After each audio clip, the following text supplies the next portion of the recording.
तो हेलो दोस्तों, good morning. Welcome back to another video.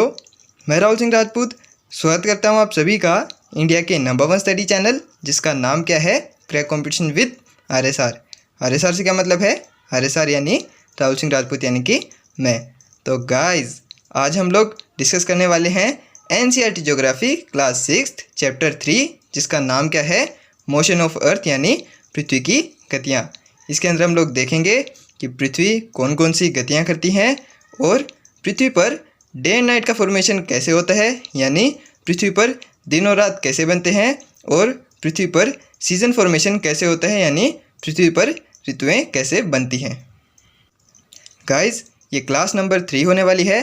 पहली क्लास में हमने चैप्टर नंबर 1 कवर किया था, जिसके अंदर हमने क्या देखा था, हमने सौरमंडल के बारे में जाना कि सौरमंडल में कितने ग्रह हैं और वो सूर्य के चारों ओर किस प्रकार गति करते हैं, उनका घूर्णन और परिक्रमण काल कितना होता है। फिर हमने पृथ्वी, चंद्रमा और सूर्य के बारे में और विस्तार से जाना, और क्षुद्र ग्रह के बारे में हमने उसके अंदर पढ़ा था कि क्षुद्र ग्रह तथा उल्कापिंड क्या होते हैं। फिर हमने दूसरे चैप्टर में अक्षांश और देशांतर के बारे में देखा कि ग्लोब पर अक्षांश और देशांतर रेखाएं कैसी खींची गई हैं, और हमने उसमें भारत के मानक समय के बारे में भी पढ़ा था और पूरे विश्व के समय के बारे में भी पढ़ा था कि पूरे विश्व का समय कैसे निर्धारित किया जाता है। और आज हम लोग पढ़ने वाले हैं चैप्टर नंबर 3 जिसका नाम है मोशन ऑफ अर्थ यानी पृथ्वी की गतियाँ। इसके अंदर हम लोग पृथ्वी की गति के बारे में समझेंगे कि पृथ्वी किस प्रकार से गति करती है।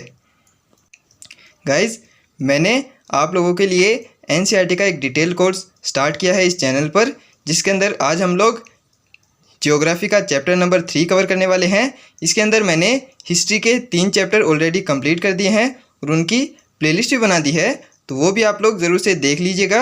उसकी लिंक मैं आप लोगों को डिस्क्रिप्शन में दे दूँगा, तो उसको आप लोग ज़रूर से देख लीजिएगा। और आज हम लोग चैप्टर नंबर 3 कवर करने वाले हैं जियोग्राफी के अंदर। तो गाइज़, ये जो सारी क्लासेस हैं इन सब की PDF आप लोगों को कहाँ पर मिलेगी, तो वो मिलेगी आप लोगों को मेरे टेलीग्राम चैनल पर। मेरे टेलीग्राम चैनल का क्या नाम है, तो टेलीग्राम है क्रैक कंपटीशन विद आरएसआर। उसकी लिंक आप लोगों को डिस्क्रिप्शन बॉक्स में मिल जाएगी, तो उसको आप लोग वहाँ से जाकर देख लीजिएगा। उसको ज़रूर से ज्वाइन कर लीजिएगा, क्योंकि सारी PDFs और सारी इंपॉर्टेंट अपडेट्स आप लोगों को वहीं पर मिलने वाली है। गाइज, मैंने इसी चैनल पर आप लोगों के लिए एक फिजिकल ज्योग्राफी का डिटेल कोर्स भी शुरू कर दिया है, जिसके अंदर मैंने 4 वीडियो अपलोड कर दी हैं और एक उसका इंट्रो था, वो भी आप लोग ज़रूर से देख लीजिएगा। उसके अंदर हमने देखा कि फिजिकल ज्योग्राफी किसे कहते हैं, और उसके मैंने 3 लेक्चर कंप्लीट कर दिए हैं। उसकी प्लेलिस्ट की लिंक आप लोगों को डिस्क्रिप्शन में मिल जाएगी, तो वो आप लोग ज़रूर से देख लीजिएगा। वो एक फिजिकल ज्योग्राफी का डिटेल कोर्स है, तो उसको आप लोग ज़रूर से देखिएगा। तो चलिए, बातें बहुत हो गई, बिना कोई टाइम वेस्ट किए आज के अपने लेक्चर को शुरू करते हैं, यानी चैप्टर नंबर 3 को शुरू करते हैं, जो क्या है, मोशन ऑफ अर्थ यानी पृथ्वी की गतियाँ। तो गाइज, यहाँ से होते हैं हमारे चैप्टर की शुरुआत। चैप्टर की शुरुआत होती है रोटेशन से, यानी पृथ्वी की 2 गतियाँ होती हैं, एक तो रोटेशन और एक रिवोल्यूशन। यानी रोटेशन का मतलब क्या होता है, रोटेशन का मतलब है घूर्णन या परिभ्रमण, यानी पृथ्वी जो अपनी अक्ष पर गति करती है उसको घूर्णन या परिभ्रमण बोलते हैं। तो पृथ्वी की 2 गतियाँ होती हैं, एक तो रोटेशन और एक रिवोल्यूशन यानी परिक्रमण। रोटेशन अपनी अक्ष पर होता है और परिक्रमण यानी रिवोल्यूशन होता है सूर्य के चारों ओर पृथ्वी की गति। तो पृथ्वी की गतियाँ कितने प्रकार की होती हैं, तो वो होती हैं 2 प्रकार की, रोटेशन और रिवोल्यूशन। जिसके अंदर पहला टाइप है रोटेशन, वो यहीं पर दिया हुआ है, तो वो देख लेते हैं रोटेशन क्या होता है। तो ये आप लोग पिक्चर में देख सकते हैं, पृथ्वी जो अपनी अक्ष पर गति करती है उसी को रोटेशन यानी घूर्णन बोलते हैं, यानी परिभ्रमण बोलते हैं। तो ये आप लोग इस पिक्चर में देख सकते हैं, ये हमारी पृथ्वी है और ये अपनी अक्ष पर जो गति करती है इसी को रोटेशन बोलते हैं, यानी परिभ्रमण बोलते हैं। तो ये आप लोग देख सकते हैं, ये पृथ्वी की अक्ष है। यहाँ पर ये इसका थोड़ा सा मैं कलर चेंज करता हूँ, तो ये आप लोग देख सकते हैं, ये पृथ्वी की अक्ष है। इसको मैं थोड़ा सा छोटा कर लेता हूँ ताकि आपको थोड़ा और समझ में आए। तो ये आप लोग देख सकते हैं, ये है पृथ्वी की अक्ष। तो पृथ्वी अपनी अक्ष पर जो घूर्णन करती है, यानी पृथ्वी अपनी अक्ष पर जो एक चक्कर पूरा करती है 24 घंटे में, उसको रोटेशन या परिभ्रमण बोलते हैं, यानी घूर्णन बोलते हैं। और ये घूर्णन किस दिशा में होता है? तो वो होता है वेस्ट टू ईस्ट, यानी पश्चिम से पूर्व की ओर। यानी पृथ्वी अपनी अक्ष पर गति कैसे करती है? तो वो करती है ऐसे पश्चिम से पूर्व की ओर, यानी पृथ्वी अपनी अक्ष पर ऐसे एक चक्कर पूरा करती है। कितने घंटे में? तो वो करती है 24 घंटे में अपनी अक्ष पर एक चक्कर पूरा करती है। तो ये आप लोग पिक्चर में देख सकते हैं, ये पृथ्वी का रोटेशन दिखाया गया है। हमें ये बताया जाता है कि पृथ्वी की अक्ष ऐसे सीधी होती है, लेकिन पृथ्वी की अक्ष वास्तव में सीधी नहीं होती। ये अपनी अक्ष पर 23.5 डिग्री के कोण पर झुकी हुई है, और इसी से इसके दिन और रात में भी फर्क आता है, और इससे ऋतुओं पर भी प्रभाव पड़ता है। पृथ्वी के इस इंक्लिनेशन यानी झुकाव से दिन और रात पर भी असर पड़ता है, और जो ऋतुएं होती हैं उन पर भी प्रभाव पड़ता है। किससे? वो पड़ता है इस इंक्लिनेशन यानी इस झुकाव से। तो ये आप लोग देख सकते हैं, ये पृथ्वी है और इस पर ये सनरेज आ रही हैं, ये इधर आप लोग देख सकते हैं। और ये पृथ्वी का जो आधा पार्ट है, इस पर सूर्य की लाइट पड़ रही है, ये आप लोग देख सकते हैं। ये जो आपको रेखा दिखाई दे रही है, ये कोई रेखा खींची नहीं हुई है, इसको हम लोग एज्यूम करते हैं। ये जो पृथ्वी का हाफ पार्ट है, इसके इस साइड तो दिन है और इस साइड रात है, और ये जो रेखा है जो इनको डिवाइड कर रही है, यानी दिन और रात को जो विभाजित कर रही है, इसको क्या कहते हैं? तो इसको कहते हैं एलओआई। एलओआई का क्या मतलब हुआ? इसका मतलब हुआ लाइन ऑफ इल्यूमिनेशन, यानी प्रदीप्ति रेखा। प्रदीप्ति रेखा किसे कहते हैं? वह रेखा जो दिन और रात को डिवाइड करती है, यानी दिन और रात को विभाजित करती है, उसी को प्रदीप्ति रेखा कहते हैं। तो ये प्रदीप्ति रेखा कहाँ पर है?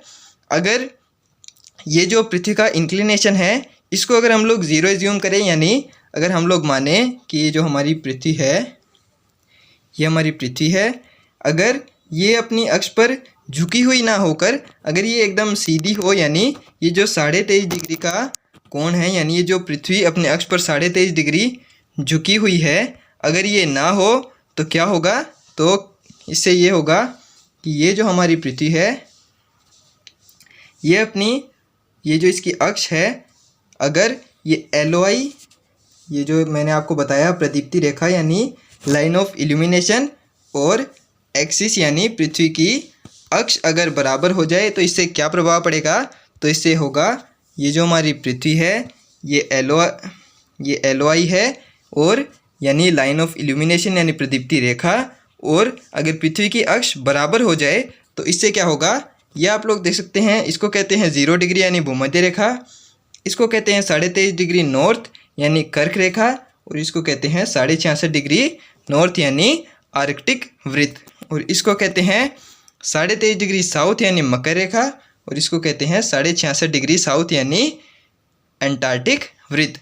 लेकिन अगर ये जो पृथ्वी का झुकाव है, यानी जो पृथ्वी अपने अक्ष पर 23.5 डिग्री झुकी हुई थी, अगर ये इंक्लिनेशन 0 डिग्री हो तो इससे क्या होगा?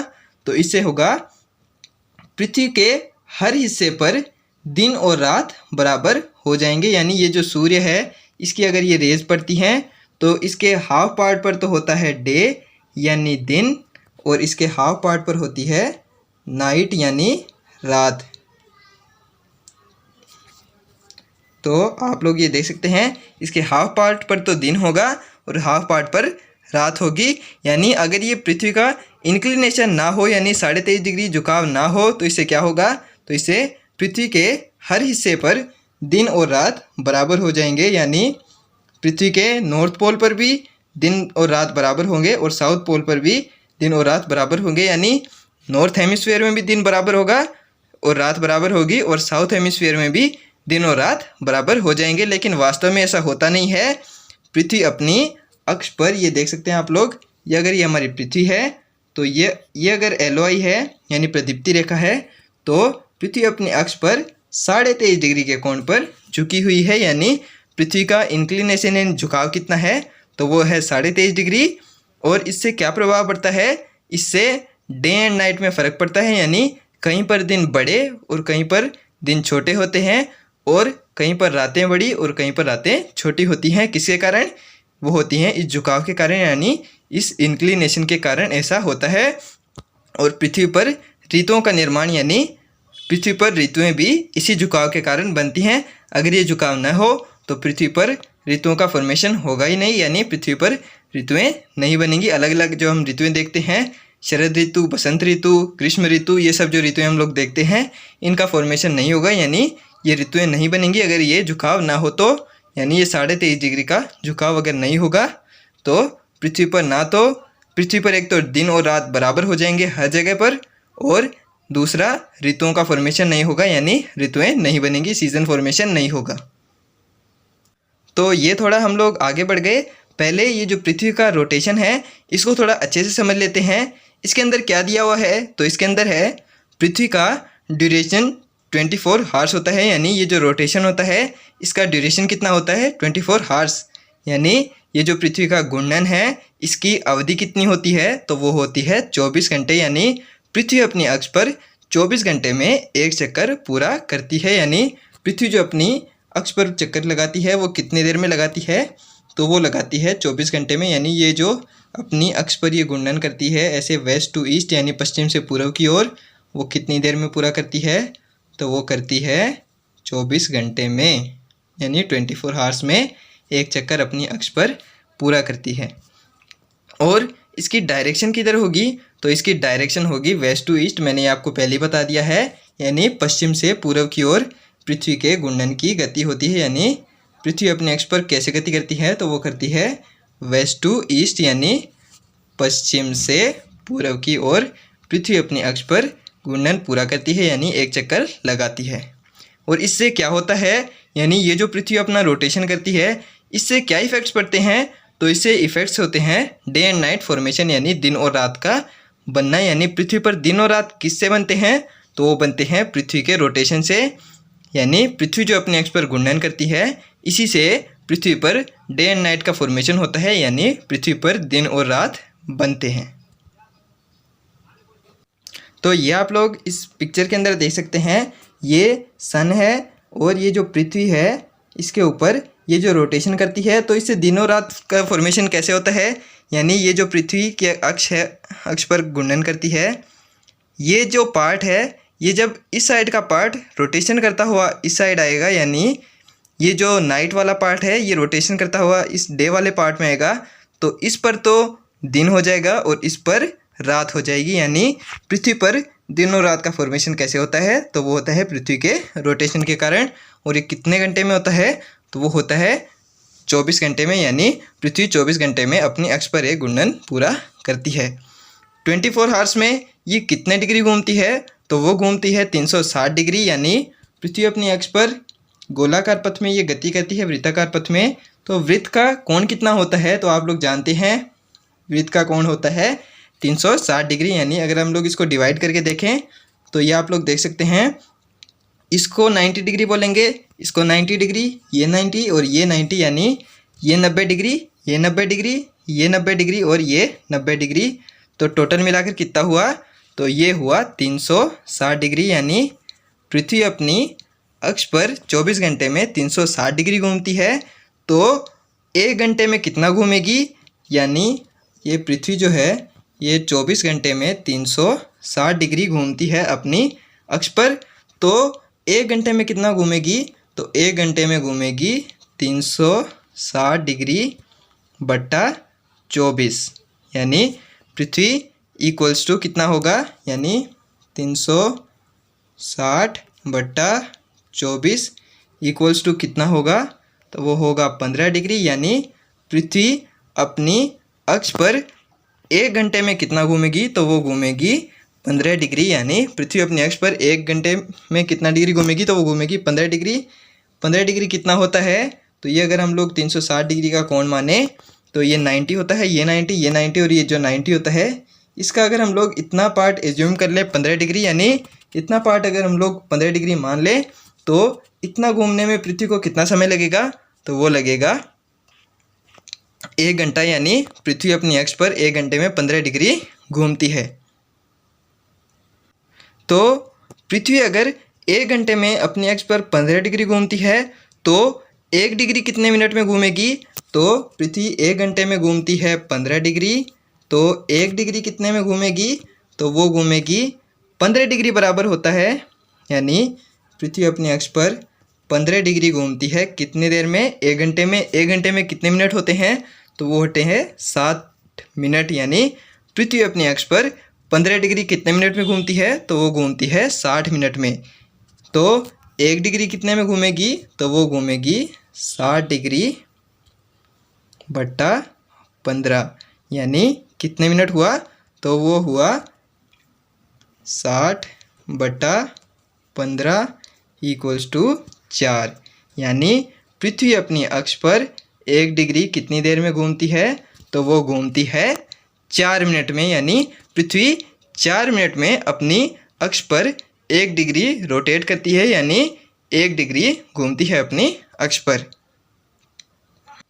तो ये था हमारा रोटेशन यानी पृथ्वी का घूर्णन। ये मैंने आप लोगों को और डिटेल से एक्सप्लेन कर दिया है जितना। वैसे तो मैंने पीपीटी इसके अनुसार ही बनाई है, लेकिन मैंने थोड़ा सा आप लोगों को एक्स्ट्रा में भी बता दिया है कि पृथ्वी का रोटेशन कैसे काम करता है और ये 1 डिग्री कितने मिनट में घूमती है और 1 घंटे में कितने डिग्री घूमती है। तो पृथ्वी 1 घंटे में घूमती है 15 डिग्री और 1 डिग्री कितने मिनट में घूमती है? तो वो घूमती है 60 बटा 15 इक्वल टू 4 मिनट। यानी पृथ्वी अपनी अक्ष पर 1 डिग्री घूमती है 4 मिनट में।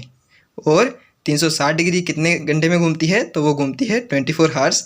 ये 23 घंटे 56 मिनट और कुछ सेकंड्स होता है, लेकिन हमें आइंस्टीन बनने की कोई ज़रूरत नहीं है। हम लोग इसको 24 हावर्स ही एज्यूम करेंगे, यानी 24 हावर्स ही मानेंगे। यानी पृथ्वी के घूर्णन की अवधि होती है 24 घंटे और इसकी डायरेक्शन होती है वेस्ट टू ईस्ट, यानी पश्चिम से पूर्व की ओर। और इसके इफ़ेक्ट्स क्या क्या पड़ते हैं, यानी ये जो पृथ्वी का रोटेशन है इससे क्या क्या प्रभाव पड़ते हैं? तो इससे क्या होता है? इससे होता है पृथ्वी पर डे एंड नाइट का फॉर्मेशन, यानी पृथ्वी पर दिन और रात इसी के कारण बनते हैं। और ये जो इंक्लिनेशन है यानी पृथ्वी का झुकाव है, इससे क्या होता है? इससे दिन और रात में प्रभाव पड़ता है, यानी दिन और रात प्रभावित होते हैं। और जो सीजन फॉर्मेशन होता है यानी ऋतुओं का बनना होता है, वो भी इससे प्रभावित होता है। किससे? पृथ्वी के इंक्लिनेशन से, यानी पृथ्वी के झुकाव से। अगर ये झुकाव ना हो तो पृथ्वी के हर हिस्से पर दिन और रात बराबर होंगे और पृथ्वी पर अलग अलग ऋतुओं का निर्माण भी नहीं होगा। तो ये जो पृथ्वी का झुकाव है यानी पृथ्वी का इंक्लिनेशन है 23.5 डिग्री, ये बहुत ही ज़्यादा ज़रूरी है। किसके लिए ये ज़रूरी है? पृथ्वी पर अलग अलग ऋतुओं के फॉर्मेशन के लिए, यानी अलग अलग जो ऋतुएं बनती हैं उनके लिए पृथ्वी का झुकाव बहुत ज़्यादा ज़रूरी है। और ये जो पृथ्वी के अलग अलग हिस्से पर दिन और रात की अवधि अलग अलग होती है, ये भी किसके कारण होता है? ये होता है पृथ्वी के इंक्लिनेशन यानी पृथ्वी के झुकाव के कारण, जो कितना है वो है 23.5 डिग्री, यानी पृथ्वी अपने अक्ष पर 23.5 डिग्री झुकी हुई है। तो ये था हमारा पृथ्वी का रोटेशन यानी पृथ्वी का घूर्णन या परिभ्रमण। तो इसके बाद में क्या है? इसके बाद में आती है पृथ्वी की दूसरी गति यानी रिवोल्यूशन यानी परिक्रमण। तो पृथ्वी का परिक्रमण कैसे होता है?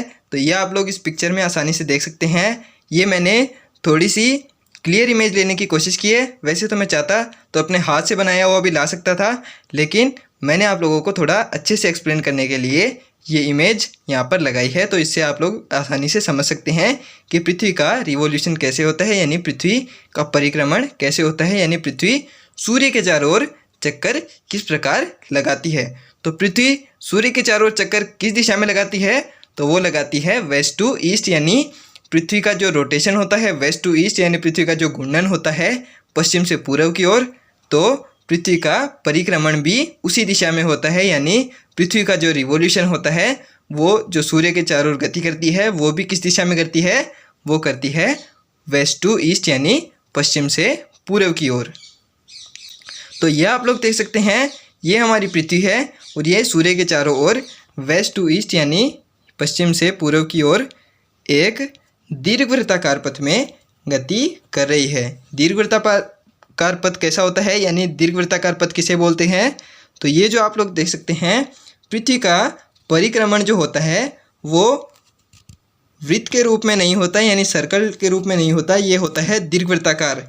ये थोड़ा सा यहाँ से दबा हुआ होता है, इसको ही दीर्घवृत्ताकार पथ बोलते हैं। तो पृथ्वी का परिक्रमण किस दिशा में होता है? तो वो होता है वेस्ट टू ईस्ट, यानी पश्चिम से पूर्व की ओर। और वो कैसे पथ में होता है? तो वो होता है दीर्घवृत्ताकार पथ में। तो ये आप लोग पृथ्वी का परिक्रमण देख सकते हैं, यानी ये जो हिस्सा है ये पृथ्वी की एक्सिस मान सकते हैं हम लोग, और इसको क्या मानेंगे, इसको मानेंगे LOI यानी लाइन ऑफ इल्यूमिनेशन यानी प्रदीप्ति रेखा। जो ऐसी रेखा जो दिन और रात को विभाजित करती है उसको क्या बोलते हैं, उसको बोलते हैं प्रदीप्ति रेखा यानी LOI लाइन ऑफ इल्यूमिनेशन। तो ये आप लोग देख सकते हैं, ये इसका पृथ्वी का जो हाफ पार्ट है, ये इसमें पिक्चर में देख सकते हैं, ये पृथ्वी का हाफ पार्ट है, इसको बोलते हैं LOI। तो ये जो पृथ्वी का आधा हिस्सा सूर्य के सामने है, इस पर तो क्या होगा, इस पर होगा दिन, और ये जो हिस्सा इसके पीछे है इस पर क्या होगा, इस पर होगी रात। और ये जो पृथ्वी का ये आधा हिस्सा है, ये हम लोग इसको सामने से देख रहे हैं, तो ये जो पूरा हिस्सा है इस पर हमें दिन दिखाई देगा, और ये जो इसके पीछे हिस्सा होगा उस पर क्या होगा, उस पर होगी रात। और इधर आप लोग देख सकते हैं, ये इसका ये हाफ पार्ट है, इस पर होगा दिन और इस पर होगी रात, यानी ये जो लाइन ऑफ इल्यूमिनेशन है इसके इधर वाले साइड पर दिन होगा, क्योंकि ये हिस्सा सूर्य के सामने है, और ये जो हिस्सा है इस पर होगी रात, क्योंकि ये सूर्य के जस्ट पीछे है, यानी ये जो LOI है इसके जस्ट पीछे है, तो इस पर होगा रात।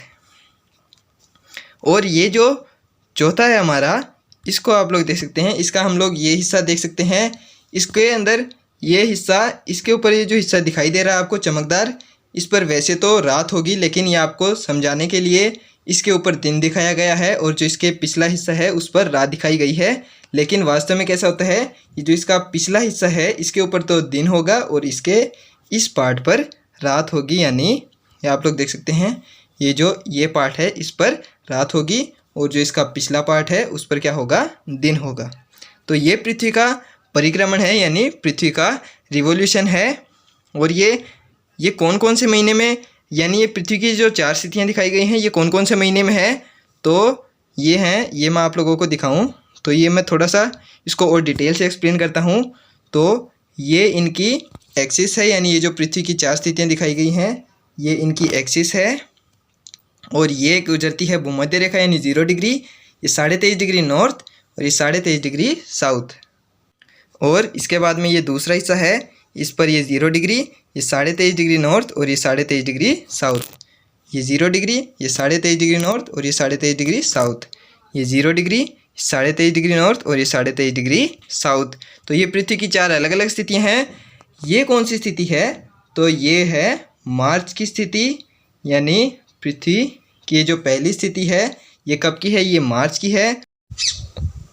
तो इसके बाद में आप लोग देख सकते हैं ये स्थिति कब की है, ये है दिसंबर की, और ये आप लोग देख सकते हैं ये कब की है, ये सितंबर, और ये है जून की स्थिति। यानी ये पृथ्वी की 4 अलग अलग स्थितियां हैं जो अलग अलग महीने में होती हैं सूर्य के चारों ओर। तो ये कब की है, ये मार्च की है, ये जून की है, इसके बाद में सितंबर, और ये दिसंबर के महीने की स्थिति है पृथ्वी की, कब कहाँ पर, ये है सूर्य के चारों ओर। तो ये पृथ्वी का रोटेशन है, ये रोटेशन नहीं, ये पृथ्वी का रिवॉल्यूशन है, यानी पृथ्वी का परिक्रमण है। तो इसकी ड्यूरेशन यानी इसकी अवधि कितनी होती है, यानी पृथ्वी सूर्य के चारों ओर एक चक्कर कितने दिन में पूरा करती है, तो वो करती है 365 सही 1/4 दिन। हम लोग नॉर्मल ईयर के अंदर 365 दिन ही काउंट करते हैं, हम लोग ये 1/4 दिन काउंट नहीं करते हैं। इसको कब काउंट किया जाता है, तो ये जब 1/4 × 4 = 1, यानी जब ये 1/4 दिन 4 साल में पूरा एक दिन बनता है, तो इसको फरवरी के महीने में जोड़ दिया जाता है। और उस साल में कितने दिन होते हैं, तो उसमें होते हैं 366 दिन। यानी नॉर्मल ईयर में होते हैं 365 दिन, और लीप ईयर में कितने दिन होते हैं, तो उसमें होते हैं 366 दिन। यानी ये जो 1/4 दिन है ये 4 साल में एक पूरा दिन बन जाता है, यानी एक पूरे दिन का रूप ले लेता है। और उसको हम किस में जोड़ते हैं, उसको हम फरवरी के महीने में जोड़ देते हैं, यानी 4 साल में एक बार फरवरी में 29 तारीख आती है। तो ये जो 1/4 दिन है इसको हम लोग लीप ईयर के अंदर जोड़ देते हैं। नॉर्मल ईयर के अंदर 365 दिन और लीप ईयर के अंदर 366 दिन होते हैं। तो इसके बाद में क्या है, इसके बाद में है इसकी डायरेक्शन, यानी ये जो पृथ्वी का रिवॉल्यूशन होता है यानी पृथ्वी का परिक्रमण होता है, ये किस दिशा में होता है, तो ये किस दिशा में होता है, ये भी रोटेशन की तरह ही वेस्ट टू ईस्ट यानी पश्चिम से पूर्व की ओर होता है। ये आप लोग इस पिक्चर में देख सकते हैं, ये आप लोग देख सकते हैं इस पिक्चर के अंदर। तो ये कैसे हो रहा है, ये पृथ्वी का रोटेशन वेस्ट टू ईस्ट यानी पश्चिम से पूर्व की ओर किस दिशा में हो रहा है, वेस्ट टू ईस्ट डायरेक्शन में। ये देख सकते हैं आप लोग, ये पृथ्वी का रिवॉल्यूशन यानी पृथ्वी का परिक्रमण है। और ये परिक्रमण कैसा पथ पर होता है, तो ये होता है दीर्घवृत्ताकार पथ, यानी ये जो आप लोगों को दिखाई दे रहा है, ये ऐसे करके ये जो पथ है इसका पृथ्वी के रिवॉल्यूशन का यानी पृथ्वी के परिक्रमण का ये पथ कैसा है, तो इसको बोलते हैं दीर्घवृत्ताकार। ये पूरी तरह गोलाकार नहीं होता। पृथ्वी का रोटेशन कैसे पथ पर होता है, तो वो होता है गोलाकार पथ पर। और पृथ्वी का रिवॉल्यूशन यानी पृथ्वी का परिक्रमण कैसे पथ पर, तो वो होता है दीर्घवृत्ताकार पथ पर। यानी दीर्घवृत्ताकार पथ में पृथ्वी सूर्य के चारों ओर एक चक्कर लगाती है यानी अपना परिक्रमण पूरा करती है। इसके बाद में है इसके इफ़ेक्ट्स क्या क्या होते हैं, यानी वो जो पृथ्वी का हमारा रोटेशन था यानी पृथ्वी का घूर्णन था या जिसको हम परिभ्रमण भी बोलते हैं, उससे क्या फ़र्क पड़ता था, यानी उसके इफ़ेक्ट्स क्या थे। तो उससे क्या हो रहा था, उससे हो रहा था डे एंड नाइट फॉर्मेशन यानी दिन और रात का बनना। तो पृथ्वी पर दिन और रात कैसे बनते हैं, तो वो बनते हैं पृथ्वी के रोटेशन के कारण। और ये जो पृथ्वी का रिवॉल्यूशन है यानी परिक्रमण है, इसके इफ़ेक्ट्स क्या क्या हैं, यानी इसके प्रभाव क्या हैं, तो इससे पृथ्वी पर सीज़न फॉर्मेशन होता है। सीज़न फॉर्मेशन से मतलब यानी पृथ्वी पर ऋतुएं बनती हैं। यानी ऋतुओं का निर्माण किससे होता है, तो वो होता है रिवॉल्यूशन यानी परिक्रमण से। और वो जो रोटेशन था यानी पृथ्वी का घूर्णन था या जिसको हम लोग परिभ्रमण भी बोलते हैं, उससे क्या होता है, उससे होता है डे एंड नाइट फॉर्मेशन यानी पृथ्वी पर दिन और रात बनते हैं। तो ये हमारा परिक्रमण है, इससे होता है सीज़न फॉर्मेशन। और ये मैंने आप लोगों को एक बात पहले बताई थी, जो ये पृथ्वी है हमारी, ये आप लोग देख सकते हैं, ये अपनी अक्ष पर 23.5 डिग्री झुकी हुई है। ये आप लोग, हमें ऐसा बताया जाता है कि पृथ्वी कैसी है, यानी पृथ्वी की अक्ष कैसी है, ये है पृथ्वी की अक्ष। यानी ये किसको जोड़ती है, नॉर्थ टू साउथ को, यानी नॉर्थ पोल और साउथ पोल को जोड़ती है। वैसे ये मैं आप लोगों को एक बात बताऊं, तो कई लोगों को पृथ्वी के यानी ये पृथ्वी की जो अक्ष होती है उसकी सही डेफिनेशन भी नहीं पता होती कि वास्तव में अक्ष कहते किसको हैं। वो बोलते हैं कि वो जो ऐसी रेखा जो पृथ्वी के बिल्कुल मध्य से होकर गुजरती है, यानी पृथ्वी के मध्य से होकर गुजरती है, उसको अक्ष बोलते हैं। लेकिन वास्तव में ये अक्ष की सही परिभाषा नहीं है। अक्ष की सही परिभाषा यानी अक्ष की सही डेफिनेशन क्या है, एक्सिस की सही डेफिनेशन क्या है, तो वो है वह रेखा जो नॉर्थ पोल को साउथ पोल से जोड़ती है, उसी को अक्ष कहते हैं यानी पृथ्वी की एक्सिस कहते हैं। तो हमें क्या बताया जाता है, पृथ्वी की एक्सिस ऐसी है, यानी ये जो रेखा है, जो रेखा ये आप लोग देख सकते हैं, ये जो पृथ्वी के मध्य से होकर गुजर रही है, इसको कहते हैं पृथ्वी की अक्ष। यानी पृथ्वी इसके वेस्ट टू ईस्ट यानी पश्चिम से पूर्व की ओर अपना घूर्णन करती है यानी अपना परिभ्रमण करती है। लेकिन वास्तव में ऐसा नहीं है। वास्तव में कैसा होता है, पृथ्वी अपनी अक्ष पर ये 23.5 डिग्री के कोण पर, ये कितने हैं, ये है 23.5 डिग्री, यानी 23.5 डिग्री के कोण पर पृथ्वी अपनी अक्ष पर झुकी हुई है। और इस झुकाव से क्या होता है, यानी इस इंक्लिनेशन से क्या होता है, तो इससे प्रभाव पड़ता है पृथ्वी पर दिन और रात अलग अलग जगहों पर कहीं छोटे और कहीं पर बड़े होते हैं। अगर ये झुकाव ना हो तो क्या होगा, तो उससे क्या होगा, जैसे मैं आप लोगों को बताऊं, तो अगर ये जो झुकाव है ये ना हो, यानी if inclination equals to 0 degree, यानी ये जो पृथ्वी का झुकाव है अगर ये 0 डिग्री हो जाए, तो LOI इक्वल, ये जो सूर्य है इसकी सनलाइट ऐसे आती है पृथ्वी पर, तो यानी LOI इक्वल्स टू एक्सिस हो जाए, यानी वो जो प्रदीप्ति रेखा थी उसके बराबर एक्सिस हो जाए, तो इससे क्या होगा, यानी ये जो हमारी 0 डिग्री है, इसके बाद में ये 23.5 डिग्री नॉर्थ, ये 66.5 डिग्री नॉर्थ, इसके बाद में ये नीचे यानी साउथ हेमिस्फीयर में ये 23.5 डिग्री साउथ, ये 66.5 डिग्री साउथ। तो ये जो होगी रेखा अगर LOI इक्वल्स टू एक्सिस हो जाए, यानी प्रदीप्ति रेखा बराबर हो जाए किसके, हो जाए एक्सिस के, तो इससे क्या होगा, इससे पृथ्वी के हर जगह पर, यानी इधर तो होता है दिन, ये जो सनलाइट जिसके ऊपर पड़ रही है उस साइड तो होता है दिन, और इसके इस साइड होती है नाइट। तो अगर LOI इक्वल्स टू एक्सिस होगी यानी प्रदीप्ति रेखा बराबर होगी एक्सिस के, तो इससे क्या होगा, इससे होगा पृथ्वी के हर हिस्से पर दिन और रात बराबर हो जाएंगे, यानी नॉर्थ हेमिस्फेयर और साउथ हेमिस्फेयर में सब जगह पर दिन और रात बराबर होंगे, यानी पृथ्वी के हर हिस्से पर दिन और रात बराबर होंगे। और अलग अलग जो हम लोग ऋतुएं देखते हैं उनका निर्माण भी नहीं होगा, यानी पृथ्वी पर हमें अलग अलग ऋतुएं नहीं देखने को मिलेंगी, सभी जगह पर एक ही ऋतु देखने को मिलेगी। लेकिन ऐसा होता नहीं है वास्तव में। होता कैसा है तो वो मैं आप लोगों को दिखाऊं।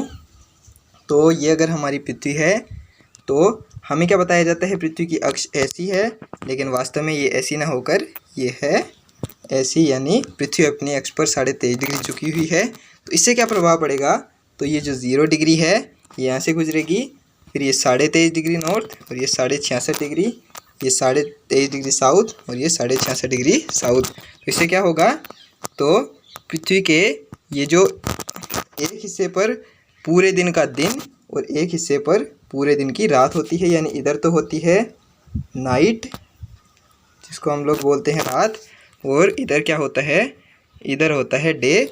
तो पृथ्वी के उत्तरी गोलार्ध में एक दिन की पूरा यानी 24 घंटे का दिन होता है, और ये जो साउथ हेमिस्फेयर है इसमें पूरे 24 घंटे की रात होती है। किसके कारण, इसके कारण होता है ये जो हमारा पृथ्वी का इंक्लिनेशन है, यानी पृथ्वी का झुकाव है, वो कितना है 23.5 डिग्री, यानी पृथ्वी अपने अक्ष पर 23.5 डिग्री झुकी हुई है। उससे क्या प्रभाव पड़ता है, उससे होता है ये जो पृथ्वी पर अलग अलग जगह पर दिन और रात की अवधि अलग अलग होती है। ये किसके कारण होता है, ये होता है पृथ्वी के झुकाव के कारण, यानी इंक्लिनेशन के कारण। और इससे ही पृथ्वी पर अलग अलग ऋतुएं जैसे कि वसंत ऋतु, शीत ऋतु, शरद ऋतु, ग्रीष्म ऋतु, ये जो भी ऋतुएं होती हैं वो सभी हमें किसके कारण देखने को मिलती हैं, तो वो मिलती हैं हमें ये जो पृथ्वी का इंक्लिनेशन है, यानी पृथ्वी का झुकाव है, इसके कारण ही हमें ये अलग अलग ऋतुएं देखने को मिलती हैं। तो आपके समझ में आया। तो ये पृथ्वी का रिवोल्यूशन है, यानी पृथ्वी का परिक्रमण है। ये मैंने आपको बहुत ही अच्छे से एक्सप्लेन कर दिया है। इससे आगे कुछ नहीं बचा जो आपको समझाया जाए, लेकिन मैं फिर भी आपको इसको और डिटेल से समझाऊंगा। ये हमने ऊपर ऊपर से देख लिया है कि पृथ्वी का रिवोल्यूशन यानी पृथ्वी का परिक्रमण वास्तव में कहते किसे हैं, इसकी अवधि कितनी है, तो वो है 365 सही 1/4 दिन। और इसकी डायरेक्शन कैसे है, तो वो है वेस्ट टू ईस्ट, यानी पश्चिम से पूर्व की ओर। और इससे इफ़ेक्ट्स क्या क्या होते हैं, तो इसके इफ़ेक्ट्स होते हैं पृथ्वी पर सीजन फॉर्मेशन, यानी पृथ्वी पर ऋतुओं का बनना। यानी रिवोल्यूशन का इफ़ेक्ट क्या होता है, पृथ्वी पर ऋतुएं बनती हैं रिवोल्यूशन से, यानी पृथ्वी के परिक्रमण से। तो ये पृथ्वी का रिवोल्यूशन था जो हमने बहुत ही डिटेल से देख लिया है। चलिए नेक्स्ट चलते हैं। तो नेक्स्ट क्या है हमारा, नेक्स्ट ये मैंने आप लोगों को बहुत ही अच्छे से समझा दिया है। जो अगला पॉइंट है हमारा, अगला पॉइंट क्या है, तो ये है इंक्लिनेशन यानी झुकाव। तो पृथ्वी का अपनी अक्ष पर झुकाव कितना है, तो ये है 23.5 डिग्री, यानी पृथ्वी अपने अक्ष पर कितने डिग्री के कोण पर झुकी हुई है, तो वो झुकी हुई है 23.5 डिग्री के कोण पर। और इससे क्या क्या यानी इसके क्या क्या प्रभाव होते हैं, तो इससे दिन और रात की अवधि में परिवर्तन आता है। यानी पृथ्वी के किसी हिस्से पर सबसे बड़ी रात और सबसे बड़ा दिन, और कहीं पर दिन बड़ी और कहीं पर दिन छोटे, और कहीं पर रात बड़ी तथा कहीं पर रात छोटी होती है। किसके कारण ये होता है, पृथ्वी के इंक्लिनेशन यानी पृथ्वी के झुकाव के कारण। और इससे दूसरा प्रभाव क्या पड़ता है, तो इसका दूसरा प्रभाव है ऋतुओं पर प्रभाव। यानी पृथ्वी पर जो अलग अलग ऋतुएं हमें देखने को मिलती हैं वो किसके कारण होता है, तो वो होता है इंक्लिनेशन यानी पृथ्वी के झुकाव के कारण। जो कितना है, वो है 23.5 डिग्री का कोण, यानी पृथ्वी अपने अक्ष पर 23.5 डिग्री के कोण पर झुकी हुई है। तो इससे दिन और रात की अवधि में परिवर्तन आता है और पृथ्वी पर ऋतुएं बनती हैं, यानी अलग अलग ऋतुएं हमें देखने को मिलती हैं। किसके कारण, वो मिलती है हमें पृथ्वी के इंक्लिनेशन यानी झुकाव के कारण, जो कितना है 23.5 डिग्री का कोण। इसके बाद में ये रोटेशन के बारे में ही आगे और दिया हुआ है, जो मैंने आप लोगों को ये सब पहले ही समझा दिया है। तो ये आप लोग अच्छे से देख लीजिएगा। इसके अंदर क्या है, यही मैंने अपने हाथ से इमेज बनाई हुई है। वो मैंने आप लोगों को एक पिक्चर के माध्यम से बताया था, लेकिन ये मैंने आप लोगों के लिए अपने हाथ से बनाया है पीपीटी के रूप में, जो आप लोग देख लीजिएगा।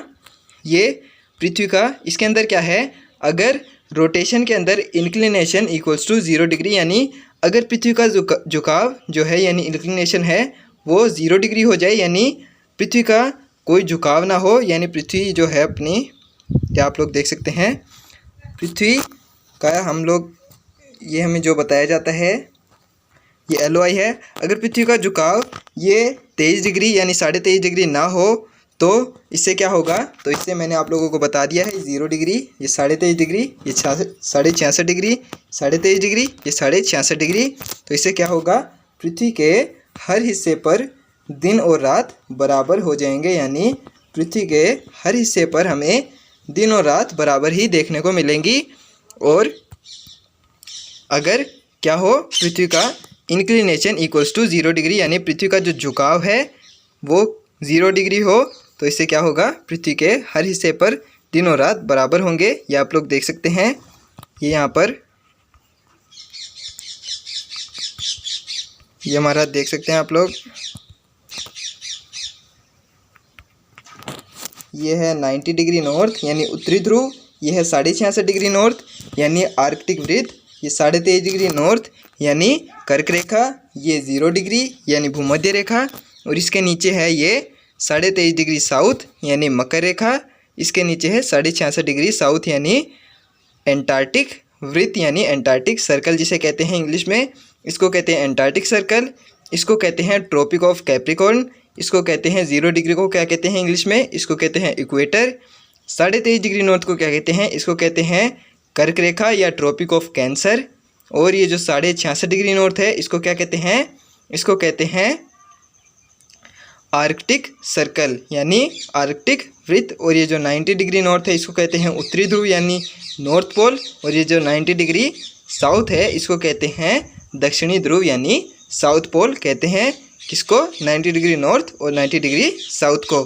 तो इसके अंदर यही दिया हुआ था, अगर पृथ्वी का इंक्लिनेशन 0 डिग्री हो तो पृथ्वी के हर हिस्से पर, ये आप लोग देख सकते हैं ये सनरेज है, ये सनलाइट है जो पृथ्वी के आधे हिस्से पर गिर रही हैं, तो इस हिस्से पर तो दिन और इस हिस्से पर रात होगा, तो पृथ्वी के हर हिस्से पर दिन और रात बराबर हो जाएंगे अगर LOI इक्वल्स टू एक्सिस हो, यानी यह जो प्रदीप्ति रेखा है वो पृथ्वी की अक्ष के बराबर हो जाए, यानी ये जो अक्ष को हम लोग किसके बराबर मानेंगे, हम लोग बराबर मानेंगे LOI के, यानी लाइन ऑफ इल्यूमिनेशन के, जो क्या होती है प्रदीप्ति रेखा, यानी अगर पृथ्वी की अक्ष प्रदीप्ति रेखा के बराबर हो जाए यानी LOI इक्वल्स टू एक्सिस हो जाए, तो इससे क्या होगा, इससे होगा पृथ्वी के हर हिस्से पर दिन और रात बराबर होंगे, किसके कारण, इंक्लिनेशन अगर 0 डिग्री हो जाए।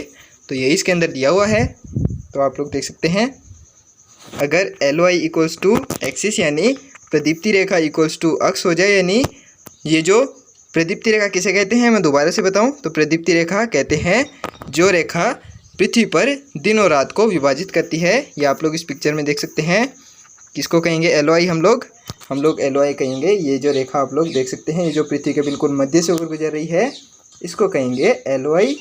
वास्तव में पृथ्वी की अक्ष होती है ऐसे, लेकिन हम लोग ऐसे नहीं मानेंगे, इसके अंदर हमने माना है कि इंक्लिनेशन यानी झुकाव इक्वल्स टू 0 डिग्री, तो LOI भी यही होगी और पृथ्वी की एक्सिस भी यही होगी, तो पृथ्वी के हर हिस्से पर डे और नाइट बराबर होंगे, यानी दिन और रात बराबर होंगे। ये है नॉर्थ हेमिस्फेयर और ये है साउथ हेमिस्फेयर, ये ईस्ट हेमिस्फेयर और ये है वेस्ट हेमिस्फेयर। तो अगर LOI इक्वल्स टू एक्सिस होगा यानी प्रदीप्ति रेखा इक्वल्स टू अक्ष होगी, तो पृथ्वी के हर हिस्से पर दिन और रात बराबर होंगे, और इससे क्या होगा, तो इससे प्रभाव क्या पड़ेंगे, इससे प्रभाव पड़ेगा अगर नॉर्थ हेमिस्फेयर यानी उत्तरी गोलार्ध में समर यानी ग्रीष्म ऋतु होगी, तो दक्षिणी गोलार्ध में यानी साउथ हेमिस्फेयर में भी गर्मी यानी ग्रीष्म ऋतु ही होगी। ये आप लोग देख सकते हैं क्या होगा इससे, ये मैं पिक्चर से बताऊं तो आपको, अगर इंक्लिनेशन इक्वल्स टू 0 डिग्री होगा तो ये जो नॉर्थ हेमिस्फेयर है और ये साउथ हेमिस्फेयर है, अगर इंक्लिनेशन 0 डिग्री होगा तो नॉर्थ हेमिस्फेयर में भी ग्रीष्म ऋतु होगी और साउथ हेमिस्फेयर में भी ग्रीष्म ऋतु होगी, यानी अगर ये जो उत्तरी गोलार्ध है इसके अंदर भी ग्रीष्म ऋतु यानी गर्मी होगी, और ये जो साउथ हेमिस्फेयर है इसके अंदर भी यानी दक्षिणी गोलार्ध है, इसके अंदर भी ग्रीष्म ऋतु यानी गर्मी ही होगी अगर पृथ्वी का झुकाव 0 डिग्री हो जाए। और अगर नॉर्थ हेमिस्फीयर में विंटर्स होंगी यानी सर्दियां होंगी, तो साउथ हेमिस्फीयर में भी विंटर्स यानी सर्दियां होंगी यानी शीत ऋतु होगी। किसके कारण? अगर पृथ्वी का झुकाव 0 डिग्री हो जाए। लेकिन वास्तव में ऐसा होता नहीं है और ना ही ऐसा कभी होगा। पृथ्वी का झुकाव 23.5 डिग्री ही रहने वाला है। और इससे क्या होता है, इससे दिनों रात पृथ्वी पर बराबर नहीं होते हैं, वो भी हम लोग आगे देखने वाले हैं। तो ये हमने देख लिया है। If inclination equals to 0 degree यानी अगर पृथ्वी का झुकाव 0 डिग्री हो यानी पृथ्वी अपने अक्ष पर 23.5 डिग्री ना झुकी हुई हो, तो उससे क्या प्रभाव पड़ेगा वो हमने अच्छे से डिटेल से देख लिया है। मुझे तो नहीं लगता कि इतना डिटेल से एक्सप्लेन करने के बाद आप लोग ये सब भूलने वाले हैं, क्योंकि भूलने जैसा मैंने समझाया ही नहीं। यहाँ पर आपको मैंने इतना डिटेल से बता दिया है। एनसीईआरटी के अंदर तो कुछ भी नहीं दिया हुआ है गाइज़, वो आप लोगों को सिर्फ ऊपर ऊपर से समझा दिया गया है कि अगर पृथ्वी का रोटेशन कैसा होता है, पृथ्वी का रिवोल्यूशन कैसा होता है। लेकिन वास्तव जो चीज़ है वो आप लोगों को एनसीईआरटी में नहीं बताई जाती, वो सिर्फ आप लोगों को पूरी क्लास अटेंड करने पर ही मिलती है, जो मैंने आप लोगों को बहुत ही अच्छे से समझा दिया है। ये वास्तव में यूपीएससी का लेवल है।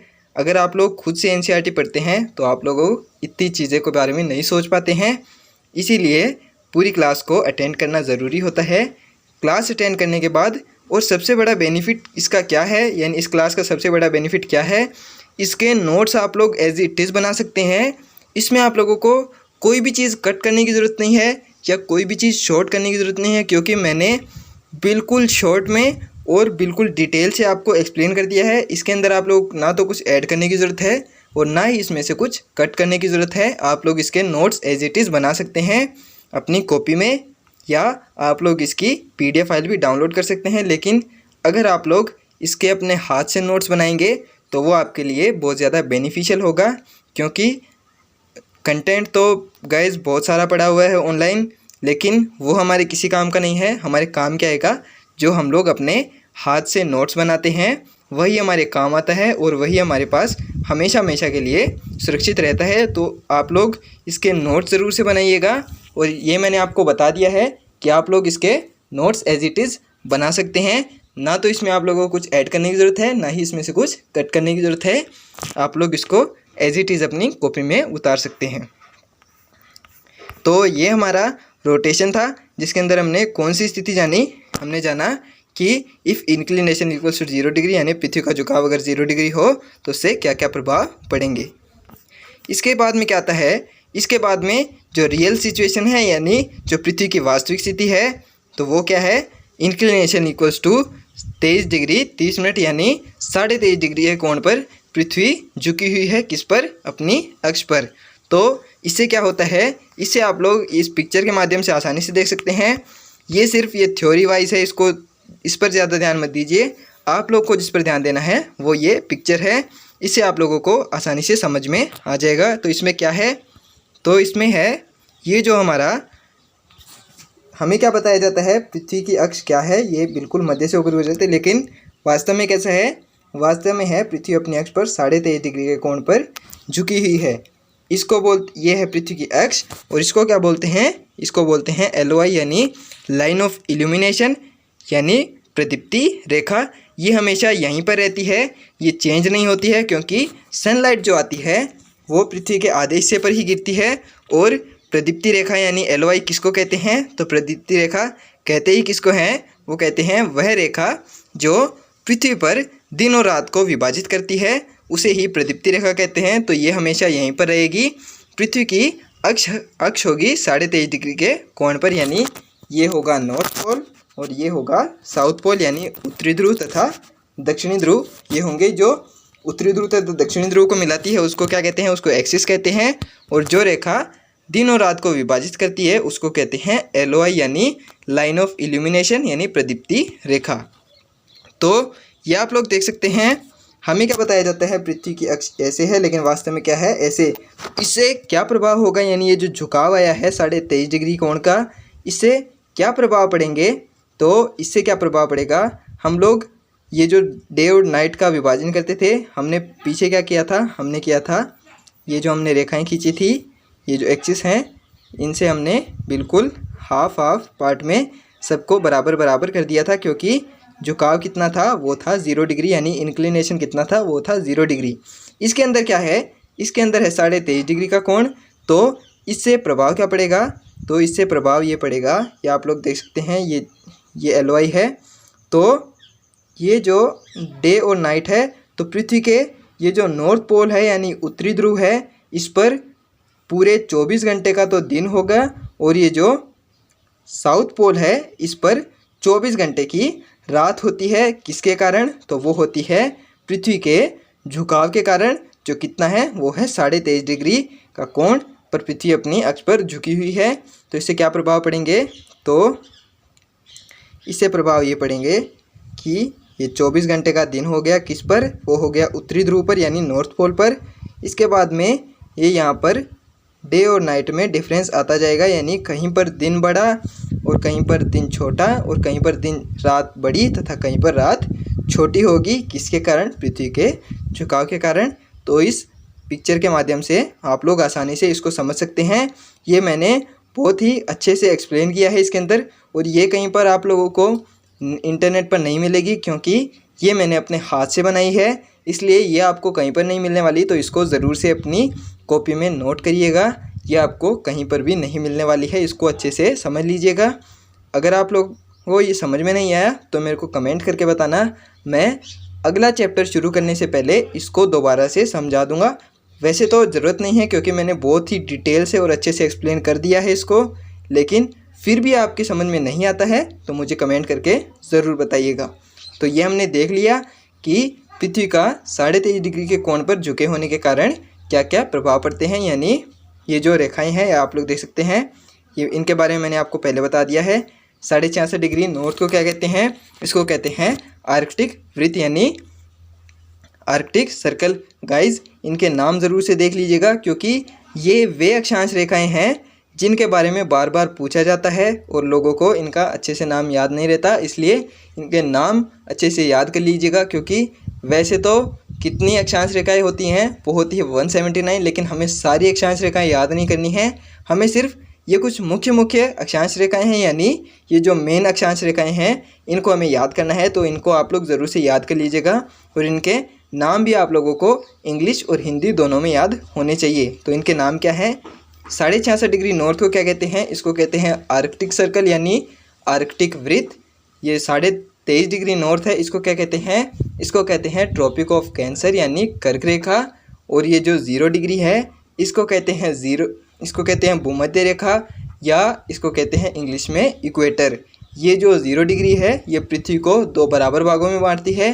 कौन कौन से भाग, तो वो हैं नॉर्थ हेमिस्फेयर और साउथ हेमिस्फेयर, यानी उत्तरी गोलार्ध तथा दक्षिणी गोलार्ध में 0 डिग्री पूरी पृथ्वी को 2 बराबर भागों में बांटती है।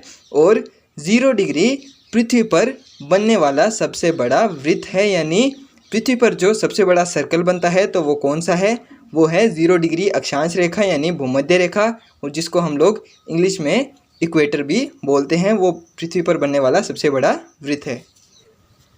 तो 0 डिग्री के बाद में कौन सी रेखा आती है, तो इसके बाद में आती है 23.5 डिग्री साउथ। इसको क्या बोलते हैं, इसको बोलते हैं मकर रेखा यानी ट्रॉपिक ऑफ कैप्रिकॉर्न, इसका इंग्लिश नाम है। और इसके बाद में मकर रेखा के बाद में कौन सी आती है, इसके बाद में आती है 66.5 डिग्री साउथ, जिसको क्या बोलते हैं, जिसको बोलते हैं एंटार्क्टिक सर्कल यानी एंटार्क्टिक वृत्त। मकर रेखा को ट्रॉपिक ऑफ कैप्रिकॉर्न, और ये जो 66.5 डिग्री साउथ है इसको क्या बोलेंगे, इसको बोलेंगे हम लोग एंटार्क्टिक वृत्त यानी एंटार्क्टिक सर्कल। इसके बाद में ये 90 डिग्री साउथ यानी दक्षिणी ध्रुव यानी नॉर्थ पोल, और ये ऊपर आप लोग देख सकते हैं इसको क्या बोलेंगे, इसको बोलेंगे 90 डिग्री नॉर्थ यानी उत्तरी ध्रुव या साउथ या नॉर्थ पोल, इसको हम लोग इंग्लिश में बोलेंगे। तो ये जो मुख्य अक्षांश रेखाएं हैं इनके आप लोग इंग्लिश नाम भी ज़रूर से याद रखिएगा, क्योंकि यूपीएससी जो एग्ज़ाम है उसके अंदर इंग्लिश की यानी हिंदी ट्रांसलेशन की बहुत ज़्यादा दिक्कत रहती है। अगर आप लोग कुछ वर्ड्स इंग्लिश के देखते हुए चलेंगे तो आप लोगों को बहुत आसानी होगी चीज़ों को समझने में। और इंग्लिश ऐसी कोई हार्ड लैंग्वेज नहीं है जो याद करने में आप लोगों को बहुत ज़्यादा मुश्किल हो। ऐसा नहीं कह रहा हूँ कि पूरा इंग्लिश में ही देखना है, लेकिन जो मेन चीज़ें होती हैं वो आप लोगों को इंग्लिश में भी देखते हुए चलनी है, यानी इंग्लिश में भी उनके नाम देख लेने हैं, क्योंकि हमारी यूपीएससी जो एग्ज़ाम है उसके अंदर ट्रांसलेशन की दिक्कत रहती है बहुत ज़्यादा। तो आप लोग इंग्लिश नाम भी ज़रूर से देख लीजिएगा। ये मैंने आपको बता दिए इनके इंग्लिश नाम क्या है।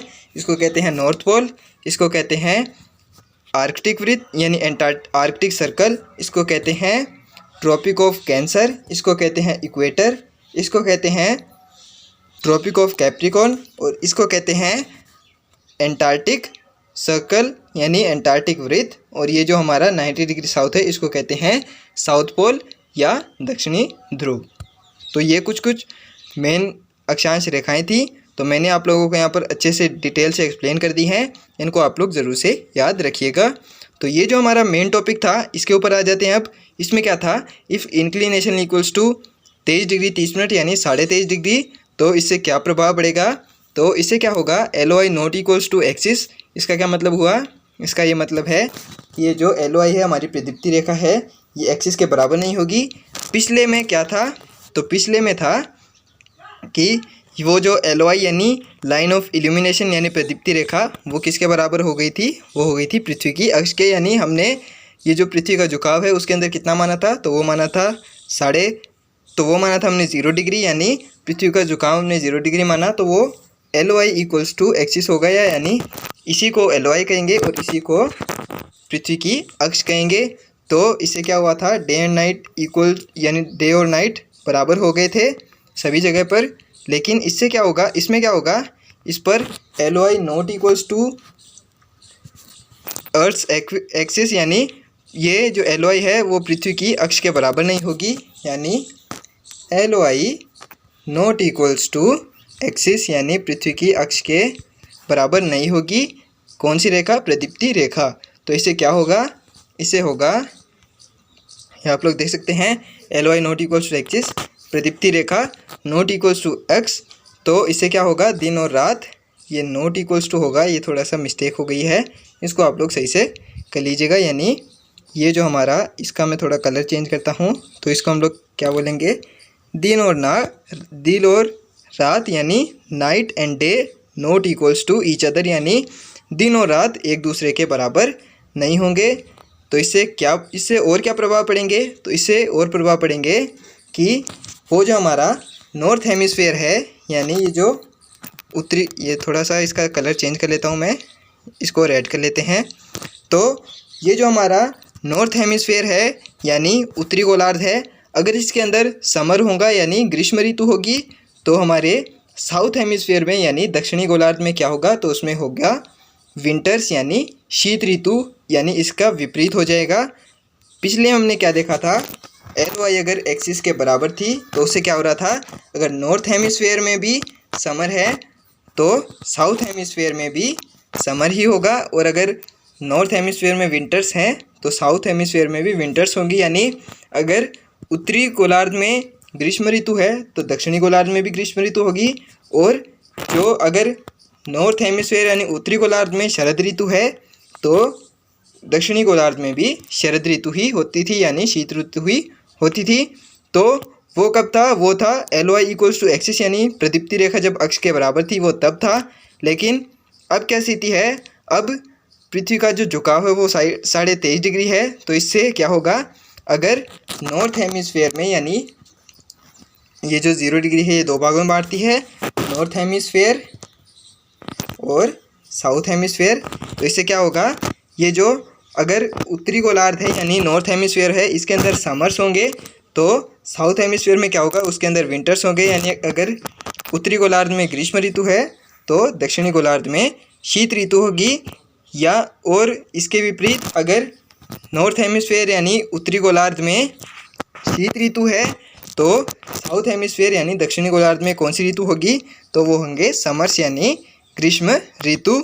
ये उसके बिल्कुल विपरीत है, क्योंकि झुकाव कितना हो गया है, अब वो हो गया है 23.5 डिग्री का कोण, यानी पृथ्वी अपने अक्ष पर 23.5 डिग्री के कोण पर अब झुकी हुई है। वो पहले भी झुकी हुई थी लेकिन वो हमने सिर्फ एज्यूम किया था, लेकिन ये क्या है, ये पृथ्वी की वास्तविक स्थिति है, यानी पृथ्वी वास्तव में 23.5 डिग्री के कोण पर अपनी अक्ष पर झुकी हुई है।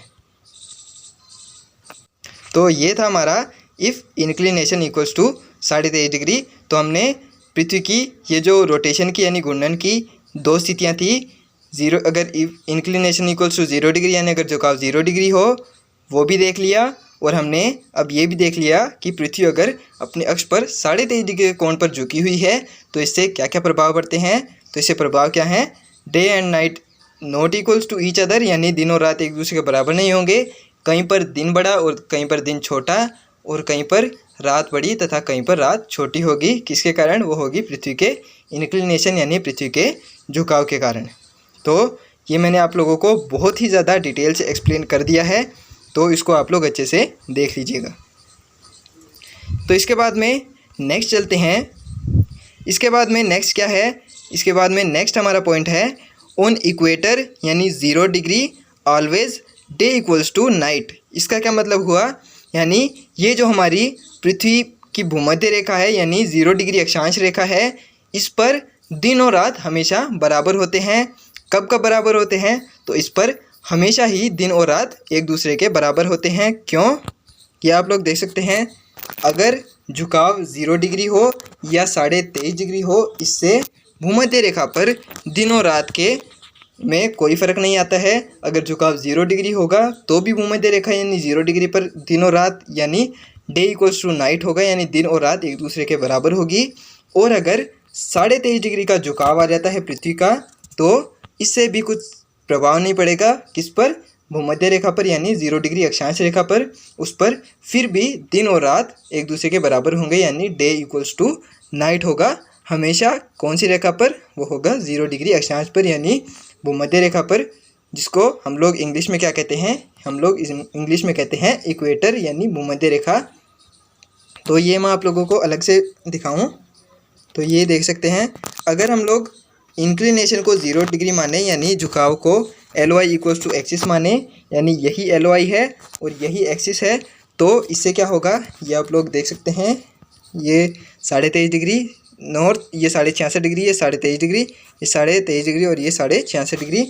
तो ये जो भूमध्य रेखा है इसके ऊपर दिन और रात इसमें भी बराबर हैं, यानी डे इक्वल्स टू नाइट है। इधर दिन है, इधर दिन है और इधर क्या है, रात। तो इसमें यानी 0 डिग्री पर ये 0 डिग्री है और इस per day equals to night है, यानी दिन और रात बराबर हैं। और अगर हम लोग पृथ्वी का झुकाव 23.5 डिग्री का मान लें क्या ये होता ही है 23.5 डिग्री, तो इससे भूमध्य रेखा पर दिन और रात में क्या फ़र्क आएगा, तो इससे भूमध्य रेखा पर दिन और रात में कोई फ़र्क नहीं आएगा, क्योंकि ये जो 0 डिग्री है इस per day equals to night होता है ऑलवेज, यानी हमेशा दिन और रात बराबर होते हैं। कौन सी रेखा पर, तो वो होते हैं 0 डिग्री अक्षांश रेखा पर, यानी भूमध्य रेखा per day equals to night होता है। कब, ऑलवेज, यानी हमेशा डे इक्वल्स टू नाइट होगा, यानी डे इक्वल्स टू नाइट होगा किस पर, भूमध्य रेखा पर, यानी दिन और रात बराबर होंगे। तो ये मैंने आप लोगों को अच्छे से एक्सप्लेन कर दिया है। ये सिर्फ एक फैक्ट था, ये यहाँ पर सिर्फ एक फैक्ट लिखा हुआ है जिसको मैंने आप लोगों को अच्छे से एक्सप्लेन कर दिया है। तो इसके बाद में चलते हैं हम लोग। इसके बाद में क्या दिया हुआ है, L Y plus A O I equals to 90 degree. तो ये क्या फंडा है, तो इसको भी मैं आप लोगों को थोड़ा और एक्सप्लेन करता हूँ। तो एल वाई के बारे में तो आप लोग जानते ही हैं, इसको बोलते हैं लाइन ऑफ इल्यूमिनेशन। और ये जो ए ओ आई आया है, ये नई चीज़ क्या है, तो इसको बोलते हैं एंगल ऑफ इंक्लिनेशन, यानी पृथ्वी के झुकाव के कारण जो एंगल बनता है उसको क्या कहते हैं, ए ओ आई यानी एंगल ऑफ इंक्लिनेशन। ये आप लोग देख सकते हैं, ये अलग अलग महीने में, यानी ये जो सूर्य की किरण पृथ्वी की मैंने आप लोगों को परिक्रमण दिखाया था, मैं आप लोगों को दोबारा से दिखाता हूँ। तो ये आप लोग पृथ्वी का परिक्रमण देख सकते हैं, यानी ये जो पृथ्वी का रिवॉल्यूशन था ये आप लोग देख सकते हैं इसके अंदर। तो इससे उसका क्या संबंध है, तो ये जो सूर्य की किरणें हैं ये अलग अलग टाइम पर अलग अलग रेखा पर यानी अलग अलग अक्षांश रेखा पर लंबवत पड़ती हैं, और जिस रेखा पर ये लंबवत पड़ती हैं उसी को बोलते हैं ए ओ आई यानी एंगल ऑफ इंक्लिनेशन। यानी सूर्य की किरणें जिस महीने में जिस भी रेखा पर लंबवत पड़ती हैं उसको क्या बोलते हैं, angle of angle of inclination यानी AOI उसको बोलते हैं। तो ये हम लोग समझ लेते हैं आगे। ये पृथ्वी का रिवॉल्यूशन का फ़ोटो था जिसके अंदर मैंने आप लोगों को एक्सप्लेन किया है कि AOI वास्तव में कहते किसे हैं। तो इसके अंदर क्या दिया हुआ है, इसके अंदर है LOI plus AOI equals to 90 degree, यानी पृथ्वी की जो प्रदीप्ति रेखा होती है और ये जो AOI होती है यानी एंगल ऑफ इंक्लिनेशन, इन दोनों का योग कितना होता है, तो वो होता है 90 डिग्री, यानी 90 डिग्री होता है किसका योग, वो होता है LOI, और AOI का योग कितना होता है 90 डिग्री। AOI किसको कहते हैं, वह अक्षांश रेखा जहाँ पर सूर्य का प्रकाश लंबवत पड़ता है। ये मैंने उस पिक्चर में आप लोगों को अच्छे से एक्सप्लेन कर दिया है। यही फैक्ट यहाँ पर दिया हुआ है कि वह अक्षांश रेखा, वह रेखा जिस पर सूर्य का प्रकाश लंबवत पड़ता है उसी को बोलते हैं AOI, और ये अलग अलग महीने में अलग अलग रेखा पर सूर्य का प्रकाश लंबवत पड़ता है। तो वो मैं आप लोगों को आगे समझाऊंगा कि कौन से महीने में कौन सी रेखा पर सूर्य का प्रकाश लंबवत पड़ता है और उससे क्या प्रभाव पड़ता है, और जिस रेखा पर सूर्य का प्रकाश लंबवत पड़ता है उस पर्टिकुलर टाइम को क्या कहते हैं, यानी उसका नाम क्या है। तो वो हम लोग आगे समझने वाले हैं। फिलहाल के लिए आप लोग ये समझ लीजिए कि LOI प्लस AOI का योग कितना होता है, यानी प्रदीप्ति रेखा, और एंगल ऑफ इंक्लिनेशन यानी वह रेखा जिस पर सूर्य का प्रकाश लंबवत पड़ता है उसका योग कितना होता है, वो होता है 90 डिग्री। तो ये आप लोग अच्छे से समझ लीजिएगा, इसका आगे बहुत ज़्यादा यूज़ होने वाला है, तो इसको आप लोग याद रखिएगा। LOI plus AOI equals to 90 degree. तो आगे चलते हैं, आगे क्या दिया हुआ है, इसी में यही दिया हुआ है कि पृथ्वी का जो इंक्लिनेशन है वो 23.5 डिग्री है, और ये जो AOI है इसका मान अलग अलग महीने में अलग अलग होता है, यानी अलग अलग महीने में सूर्य की किरणें अलग अलग रेखा पर लंबवत पड़ती हैं। तो AOI का मार्च में मान कितना होता है, तो ये होता है 0 डिग्री, यानी 0 डिग्री पर मार्च के महीने में सूर्य की किरणें लंबवत पड़ती हैं। ये मैंने आप लोगों को रिवॉल्यूशन के टाइम पर बताया था, यानी पृथ्वी के परिक्रमण समझाते समय बताया था कि मार्च के महीने में सूर्य की किरणें कौन सी रेखा पर लंबवत पड़ती हैं, तो वो पड़ती हैं 0 डिग्री पर। फिर आता है AOI जून में, यानी AOI का जून में मान कितना होता है, तो वो होता है 23.5 डिग्री। ये होता है 23.5 डिग्री नॉर्थ, यानी कर्क रेखा पर जून के महीने में सूर्य की किरणें लंबवत पड़ती हैं, यानी वो जो ट्रॉपिक ऑफ कैंसर है उस पर सूर्य की किरणें कौन से महीने में लंबवत पड़ती हैं, तो उसको बोलते हैं, तो वो पड़ती हैं जून के महीने में, और उसको क्या बोलते हैं, उसको बोलते हैं कर्क संक्रांति। तो वो मैं आप लोगों को आगे एक्सप्लेन कर दूंगा। तो फिलहाल ये जान लीजिए कि कौन से महीने में AOI का मान कितना होता है, तो जून में होता है 23.5 डिग्री, और AOI का सितंबर में मान कितना होता है, तो सितंबर के महीने में सूर्य की किरणें 0 डिग्री पर लंबवत पड़ती हैं। तो AOI का मान सितंबर में कितना होगा, तो वो होगा 0 डिग्री। और AOI का मान दिसंबर में कितना होता है, यानी एंगल ऑफ इंक्लिनेशन का मान दिसंबर के महीने में कितना होता है, तो वो होता है 23.5 डिग्री, यानी जून और दिसंबर के महीने में तो 23.5 डिग्री होगा। और ये जो मार्च और सितंबर का महीना है इसके अंदर AOI का मान कितना होगा, तो वो होगा 0 डिग्री, यानी मार्च और सितंबर में तो सूर्य की किरणें 0 डिग्री पर लंबवत पड़ती हैं और उसको एक अलग नाम से जाना जाता है, वो मैं आप लोगों को आगे बताऊंगा। और जून के महीने में सूर्य की किरणें 23.5 डिग्री नॉर्थ यानी कर्क रेखा पर, और दिसंबर के महीने में 23.5 डिग्री साउथ यानी मकर रेखा पर लंबवत पड़ती हैं। तो इनके मान यानी AOI के मान अलग अलग महीने में अलग अलग होते हैं, जो मैंने आप लोगों को यहाँ पर अच्छे से एक्सप्लेन कर दिया है। तो इसको आप लोग ज़रूर से याद रखिएगा, क्योंकि आगे जो हम लोग समीकरण हल करेंगे उसके अंदर ये बहुत ज़्यादा काम आएगा। तो इसको आप लोग ज़रूर से याद रखिएगा कि कौन से महीने में AOI का मान कितने डिग्री है, यानी AOI का मान कौन से महीने में कितना होता है, ये आप लोग अच्छे से याद रखिएगा, क्योंकि ये आगे बहुत ज़्यादा काम आने वाला है। तो आगे क्या है, आगे है 21 मार्च को LOI का मान कितना होता है, यानी मार्च के महीने में हमने यहाँ पर देखा कि मार्च के महीने में AOI का मान कितना है, तो वो है 0 डिग्री, यानी मार्च के महीने में सूर्य की किरणें कहाँ पर लंबवत पड़ती हैं, तो वो पड़ती हैं 0 डिग्री पर। तो इससे क्या होगा, यानी 21 मार्च यानी मैंने आपको बताया था कि एक पर्टिकुलर दिन पर यानी एक विशेष दिन पर सूर्य की किरणें एक विशेष रेखा पर लंबवत पड़ती हैं। तो 21 मार्च को कौन सी रेखा पर सूर्य की किरणें लंबवत पड़ती हैं, तो वो पड़ती हैं 0 डिग्री पर। तो ये जो हमारा यहाँ पर दिया हुआ है L Y plus A Y equals to 90 degree, ये मैंने आपको पहले बताया था। तो मैंने बताया भी था कि आपको याद रखना है, ये आगे बहुत यूज़ होगा। तो यहाँ पर हम लोग इसका यूज़ करेंगे। तो L Y plus A Y equals to 90 degree, L Y plus 0 degree. 0 degree क्यों? क्योंकि मार्च के महीने में सूर्य की किरणें 0 डिग्री पर लंबवत पड़ती हैं, यानी L Y plus 0 degree equals to 90 degree. तो एल वाई इक्वल्स टू कितना हुआ? 90 डिग्री माइनस 0 डिग्री, तो कितना हुआ? 90 डिग्री नॉर्थ या साउथ। तो 90 डिग्री नॉर्थ या साउथ कौन सी रेखा होती है? तो ये मैंने आप लोगों को बताया था, वह रेखा जो 90 डिग्री नॉर्थ यानी उत्तरी ध्रुव को दक्षिण ध्रुव से मिलाती है, उसको क्या कहते हैं? उसको कहते हैं एक्स, यानी पृथ्वी की एक्सिस का मान कितना होता है? 90 डिग्री नॉर्थ या साउथ। ये आप लोग देख सकते हैं, ये पृथ्वी की अक्ष का मान कितना है? तो ये है 90 डिग्री नॉर्थ या साउथ। तो इसका मतलब क्या हुआ?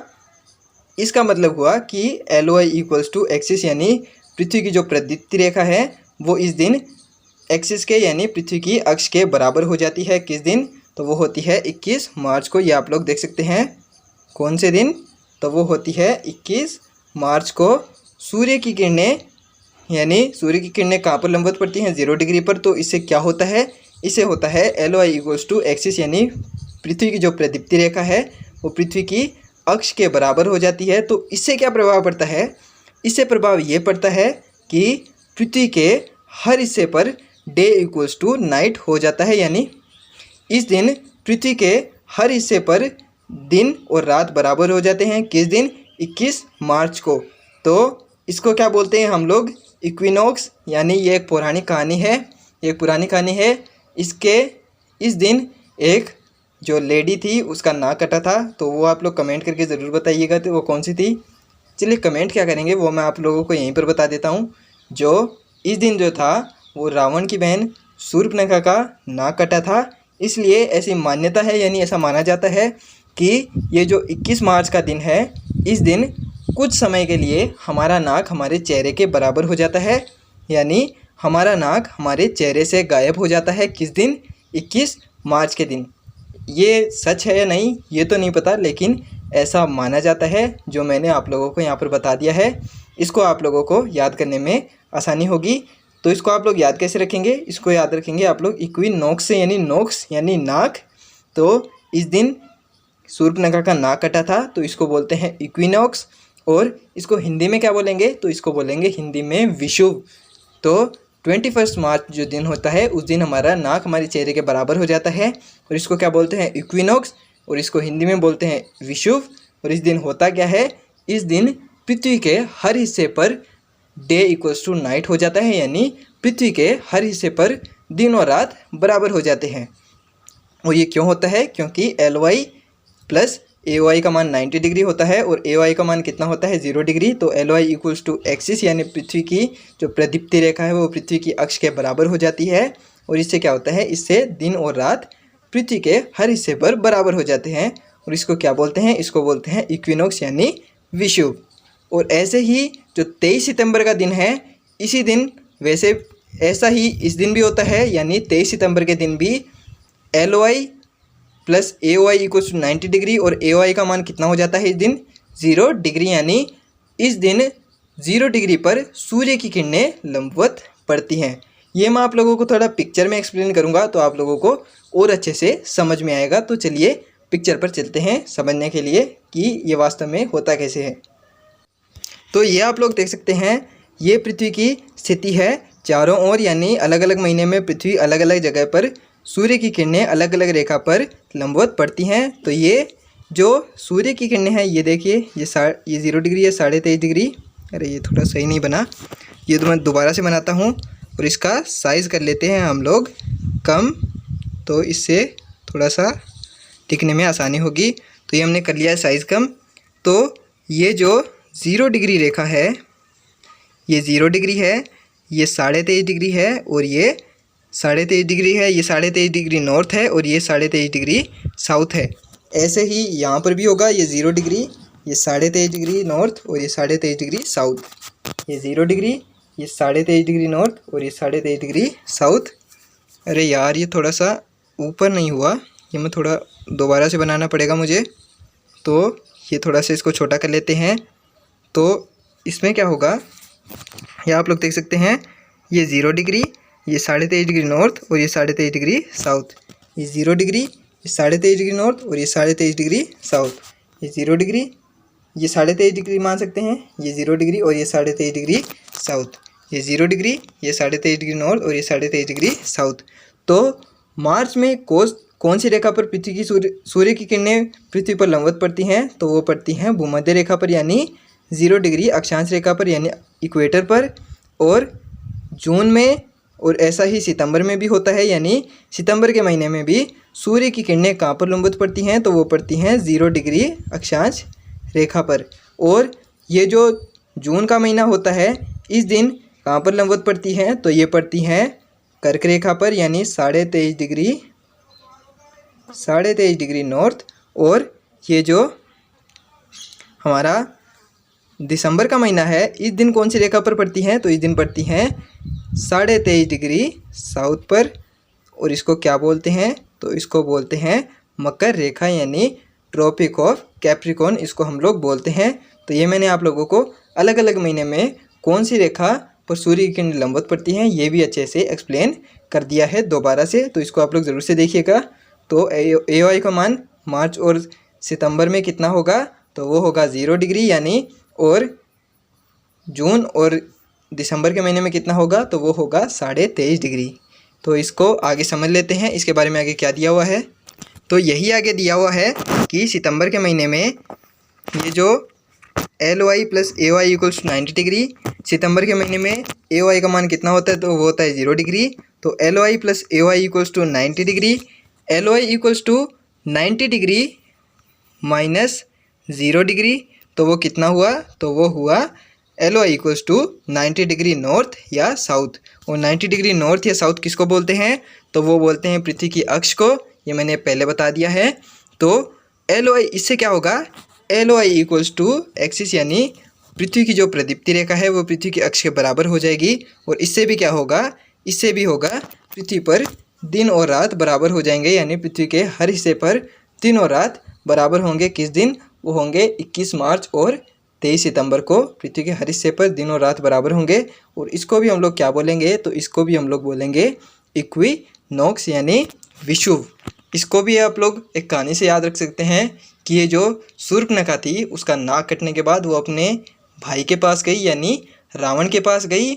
और इस दिन जब वो रावण के पास गई, तो रावण भी किसको हरने के लिए आया था, वो सीता माता को हरने के लिए आया था। तो इसको आप लोग ऐसे याद रख सकते हैं कि 23 सितंबर के दिन किसकी नाक कटी थी, तो वो कटी थी रावण की। और 21 मार्च को कब कटी थी, किसकी कटी थी, तो वो कटी थी शूर्पणखा की। तो इसको आप लोग इस कहानी से याद रख सकते हैं, इससे आपको ये इक्विनॉक्स याद करने में आसानी होगी। याद कैसे रखेंगे, याद रखेंगे नोक से यानी नाक से, इसको इंग्लिश में बोलेंगे इक्विनॉक्स। और इक्वी यानी बराबर और नोक्स यानी नाक, यानी इस दिन हमारा नाक हमारे चेहरे के बराबर हो जाता है, यानी हमारी नाक कट जाती है, ऐसा मान सकते हैं। तो इसको याद रखेंगे इक्विनॉक्स से। और इसको हिंदी में क्या कहते हैं, इसको कहते हैं हिंदी में विषुव। तो ये था हमारा 21 मार्च और 23 सितंबर, जो हमने अच्छे से एक्सप्लेन कर दिया है कि इस दिन वास्तव में होता क्या है। तो इसके बाद में क्या है, इसके बाद में है 21 जून यानी 21 जून। इसको क्या कहते हैं, इसको कहते हैं कर्क संक्रांति। कर्क संक्रांति क्यों कहते हैं, क्योंकि इस दिन सूर्य की किरणें किस रेखा पर लंबवत होती हैं, तो वो होती है कर्क रेखा पर, इसलिए इसको कहते हैं कर्क संक्रांति।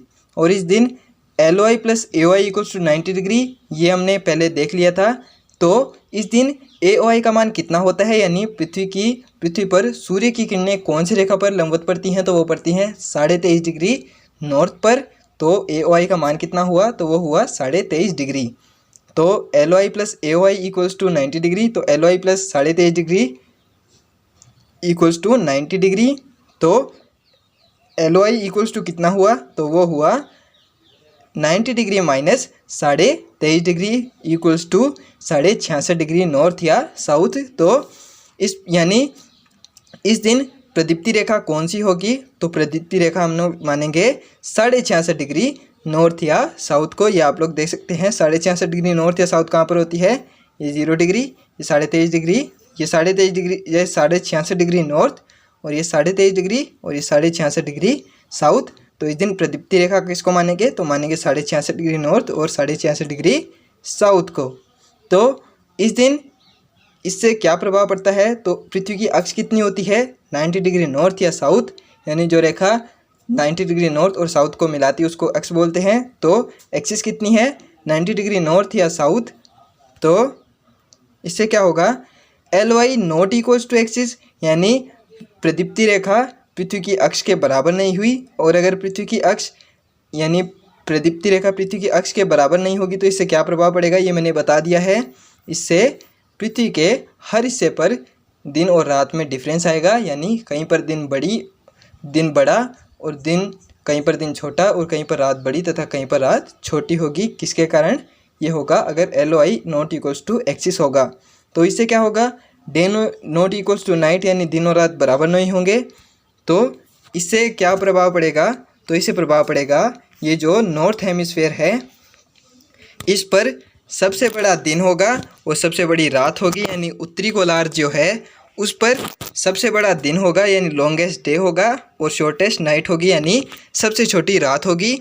और वो जो दक्षिणी गोलार्ध है यानी साउथ हेमिस्फेयर है इस पर सबसे बड़ी रात तथा सबसे छोटा दिन होगा। किस दिन ये होगा, 21 जून को, यानी 21 जून के दिन उत्तरी गोलार्ध में सबसे बड़ा दिन तथा सबसे छोटी रात और दक्षिणी गोलार्ध में सबसे बड़ी रात तथा सबसे छोटा दिन होगा 21 जून के दिन, यानी कर संक्रांति के दिन ये होता है। और ये जो नॉर्थ हेमिस्फीयर में होता है यानी उत्तरी गोलार्ध में है होता है, इसको क्या बोलते हैं, इसको बोलते हैं समर सोलेस्टाइस। और ये जो दक्षिणी गोलार्ध में यानी साउथ हेमिस्फीयर में होता है इसको बोलते हैं विंटर सोलेस्टाइस। विंटर सोलेस्टाइस क्यों, क्योंकि इस दिन रात बड़ी होगी और रात कब बड़ी होती हैं, तो वो होती है विंटर्स में यानी सर्दियों में। और इसको समर सोलेस्टाइस क्यों बोलेंगे, तो इसको समर सोलेस्टाइस इसलिए बोलेंगे क्योंकि सबसे बड़ा दिन कब होता है, यानी दिन बड़े कौन से ऋतु में होते हैं, तो वो होते हैं ग्रीष्म ऋतु में यानी समर में होते हैं। तो इसको समर सोलेस्टाइस और इसको विंटर सोलेस्टाइस बोलेंगे। किस दिन, 21 जून के दिन। और इस दिन सूर्य का प्रकाश कौन सी रेखा पर लंबवत होता है, तो वो होता है 23.5 डिग्री नॉर्थ यानी कर्क रेखा पर। और इससे क्या प्रभाव पड़ता है, तो इससे प्रभाव ये पड़ता है कि 24 घंटे का दिन कहाँ पर होता है, यानी एक जगह पर पृथ्वी के जो दो हिस्से होते हैं नॉर्थ हेमिस्फीयर और साउथ हेमिस्फीयर, उसमें नॉर्थ हेमिस्फीयर में 66.5 डिग्री नॉर्थ पर यानी आर्कटिक वृत्त पर, यानी जो हमारा आर्कटिक सर्कल होता है उस पर 24 घंटे का दिन होगा और 24 घंटे की रात कहाँ पर होगी, तो वो होगी 66.5 डिग्री साउथ पर, यानी वो जो पृथ्वी के दक्षिणी गोलार्ध में स्थित है आर्कटिक एंटार्क्टिक सर्कल यानी एंटार्क्टिक वृत्त 66.5 डिग्री साउथ, उस पर 24 घंटे की रात होगी। ये 24 घंटे है, ये आप लोग यहाँ पर लिख लीजिएगा, थोड़ा सा मिसप्रिंट हो गया है। तो ये 24 घंटे की रात होगी कहाँ पर, वो होगी 66.5 डिग्री साउथ पर, जिसको क्या बोलते हैं, जिसको बोलते हैं एंटार्क्टिक वृत्त यानी एंटार्क्टिक सर्कल। तो ये हमारा 23 सितंबर था यानी कर्क संक्रांति थी, जिसके बारे में हमने बहुत ही डिटेल से यहाँ पर समझ लिया है कि कर्क संक्रांति किसको बोलते हैं और इससे क्या प्रभाव पड़ते हैं। तो नॉर्थ हेमिस्फीयर में समर सोलेस्टाइस होगा और साउथ हेमिस्फीयर में विंटर सोलेस्टाइस होगा। समर और विंटर सोलेस्टाइस कैसे, तो वह भी मैंने आप लोगों को बता दिया है। दिन बड़े कब होते हैं, तो वो होते हैं ग्रीष्म ऋतु में यानी समर्स में, तो इसको बोलेंगे समर सोलेस्टाइस। और वो कहाँ पर होता है, वो होता है नॉर्थ हेमिस्फीयर में यानी उत्तरी गोलार्ध में। और ये जो विंटर सोलेस्टाइस है यानी नाइट कब बड़ी होती है यानी रातें कब बड़ी होती हैं, तो वो होती हैं सर्दियों में। तो ये जो साउथ हेमिस्फीयर में है इसको बोलेंगे विंटर सोलेस्टाइस। तो ये हमने कर्क संक्रांति के बारे में बहुत ही अच्छे से समझ लिया है यहाँ पर। चलिए नेक्स्ट चलते हैं। नेक्स्ट आता है हमारा 22 दिसंबर यानी मकर संक्रांति। ये जो 22 ये जो 22 सितंबर है इसको बोलते हैं मकर संक्रांति। और इस दिन क्या होता है, इस दिन LY plus AY equals 90 degree हम लोग जानते हैं। तो इस दिन LY का मान LY plus AY equals 90 degree और LY प्लस AY का मान कितना होगा, तो वो होगा 23.5 डिग्री। 23.5 डिग्री क्यों, क्योंकि इस दिन 23.5 डिग्री साउथ पर यानी मकर रेखा पर सूर्य की किरणें लंबवत पड़ती हैं यानी सीधी पड़ती हैं। तो AY का मान हम लोग कितना लेंगे, तो वो हम लेंगे 23.5 डिग्री। तो इससे क्या होगा, LY plus AY equals to 90 degree, LY plus 23.5 degree equals to 90 degree. और LOI का मान कितना होगा, तो वो होगा 90 डिग्री माइनस 23.5 डिग्री। तो वो कितना हुआ, तो वो हुआ LOI का मान कितना हुआ, वो हुआ 66.5 डिग्री नॉर्थ या साउथ। और ये किसके बराबर नहीं है, ये बराबर नहीं है पृथ्वी की अक्ष के। पृथ्वी की अक्ष का मान कितना होता है, तो वो होता है 90 डिग्री नॉर्थ या साउथ। तो इससे क्या हुआ, इससे हुआ LOI not equals to axis हुई, यानी पृथ्वी की जो प्रदीप्ति रेखा है वो पृथ्वी की अक्ष के बराबर नहीं हुई। और इससे क्या प्रभाव पड़ेगा, तो इससे क्या होगा, इससे होगा कि पृथ्वी पर दिन और रात बराबर नहीं होंगे। किस दिन, ये होंगे 22 दिसंबर के दिन। और इससे क्या प्रभाव पड़ता है, तो ये जो हमारा नॉर्थ हेमिस्फीयर है यानी उत्तरी गोलार्ध है, इस पर विंटर सोलेस्टाइस होगा। यानी विंटर सोलेस्टाइस मैंने आप लोगों को बता दिया है कि विंटर और समर सोलेस्टाइस कैसे बनते हैं। तो नाइट कब बड़ी होती हैं, तो वो होती हैं सर्दियों में, तो इसको विंटर सोलेस्टाइस बोलेंगे। यानी इस दिन उत्तरी गोलार्ध में यानी नॉर्थ हेमिस्फीयर में सबसे बड़ी रात होगी और सबसे छोटा दिन होगा। ये आप लोग देख सकते हैं, नॉर्थ हेमिस्फीयर में सबसे बड़ी रात तथा सबसे छोटा दिन। और ये जो साउथ हेमिस्फीयर है इस पर क्या होगा, समर सोलेस्टाइस। समर सोलेस्टाइस क्यों, क्योंकि दिन कब बड़े होते हैं, तो दिन बड़े होते हैं गर्मियों में यानी ग्रीष्म ऋतु में, समर्स में। तो समर, ये जो साउथ हेमिस्फीयर में है इसको बोलेंगे समर सोलेस्टाइस। और इसमें सबसे बड़ा दिन होता है और सबसे छोटी रात होती है। किस दिन, इस दिन होता है 22 दिसंबर के दिन। और इसको क्या बोलते हैं, मकर संक्रांति। मकर संक्रांति क्यों, क्योंकि इस दिन सूर्य की किरणें मकर रेखा पर यानी 23.5 डिग्री साउथ पर लंबवत पड़ती हैं, यानी एकदम सीधी पड़ती हैं। और इससे AOI का मान कितना हुआ, तो वो हुआ 23.5 डिग्री और LOI इक्वल टू कितना हुआ, 66.5 डिग्री। तो इससे क्या प्रभाव पड़ेगा, तो इससे प्रभाव ये पड़ेगा कि सूर्य का प्रकाश 23.5 डिग्री साउथ पर लंबवत होगा और उससे 24 घंटे का दिन कहाँ पर होगा, तो वो होगा 66.5 डिग्री साउथ पर। यानी उत्तरी, ये जो दक्षिणी गोलार्ध में है ये कौन सी रेखा है, 66.5 डिग्री साउथ, इसको बोलते हैं एंटार्क्टिक सर्कल यानी एंटार्क्टिक वृत्त। तो यहाँ पर क्या होगा, 24 घंटे का दिन होगा। और ये जो 66.5 डिग्री नॉर्थ है यानी आर्कटिक वृत्त है यानी आर्कटिक सर्कल है, इस पर क्या होगा, इस पर होगी 24 घंटे की रात। और ये जो उत्तरी तथा दक्षिणी गोलार्ध हैं इसमें उत्तरी गोलार्ध में तो होगा विंटर सोलेस्टाइस और दक्षिणी गोलार्ध में होगा समर सोलेस्टाइस। और वो समर सोलेस्टाइस और विंटर सोलेस्टाइस कैसे होते हैं ये मैंने आप लोगों को यहाँ पर अच्छे से डिटेल से एक्सप्लेन कर दिया है। तो इसको आप लोगों को आसानी से समझ में आ जाएगा। कर्क संक्रांति और मकर संक्रांति किसे कहते हैं और ये इनके नाम ऐसे क्यों पड़े हैं। कर्क संक्रांति क्योंकि कर्क रेखा पर लंबवत पड़ती हैं और मकर संक्रांति यानी इस दिन मकर रेखा पर सूर्य की किरणें लंबवत पड़ती हैं।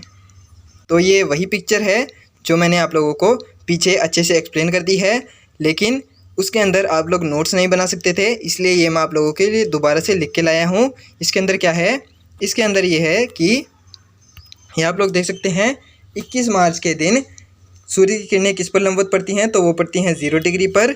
और ये आप लोग देख सकते हैं 0 डिग्री पर, इस पर ये पड़ रही हैं 23.5 डिग्री साउथ पर यानी मकर रेखा पर।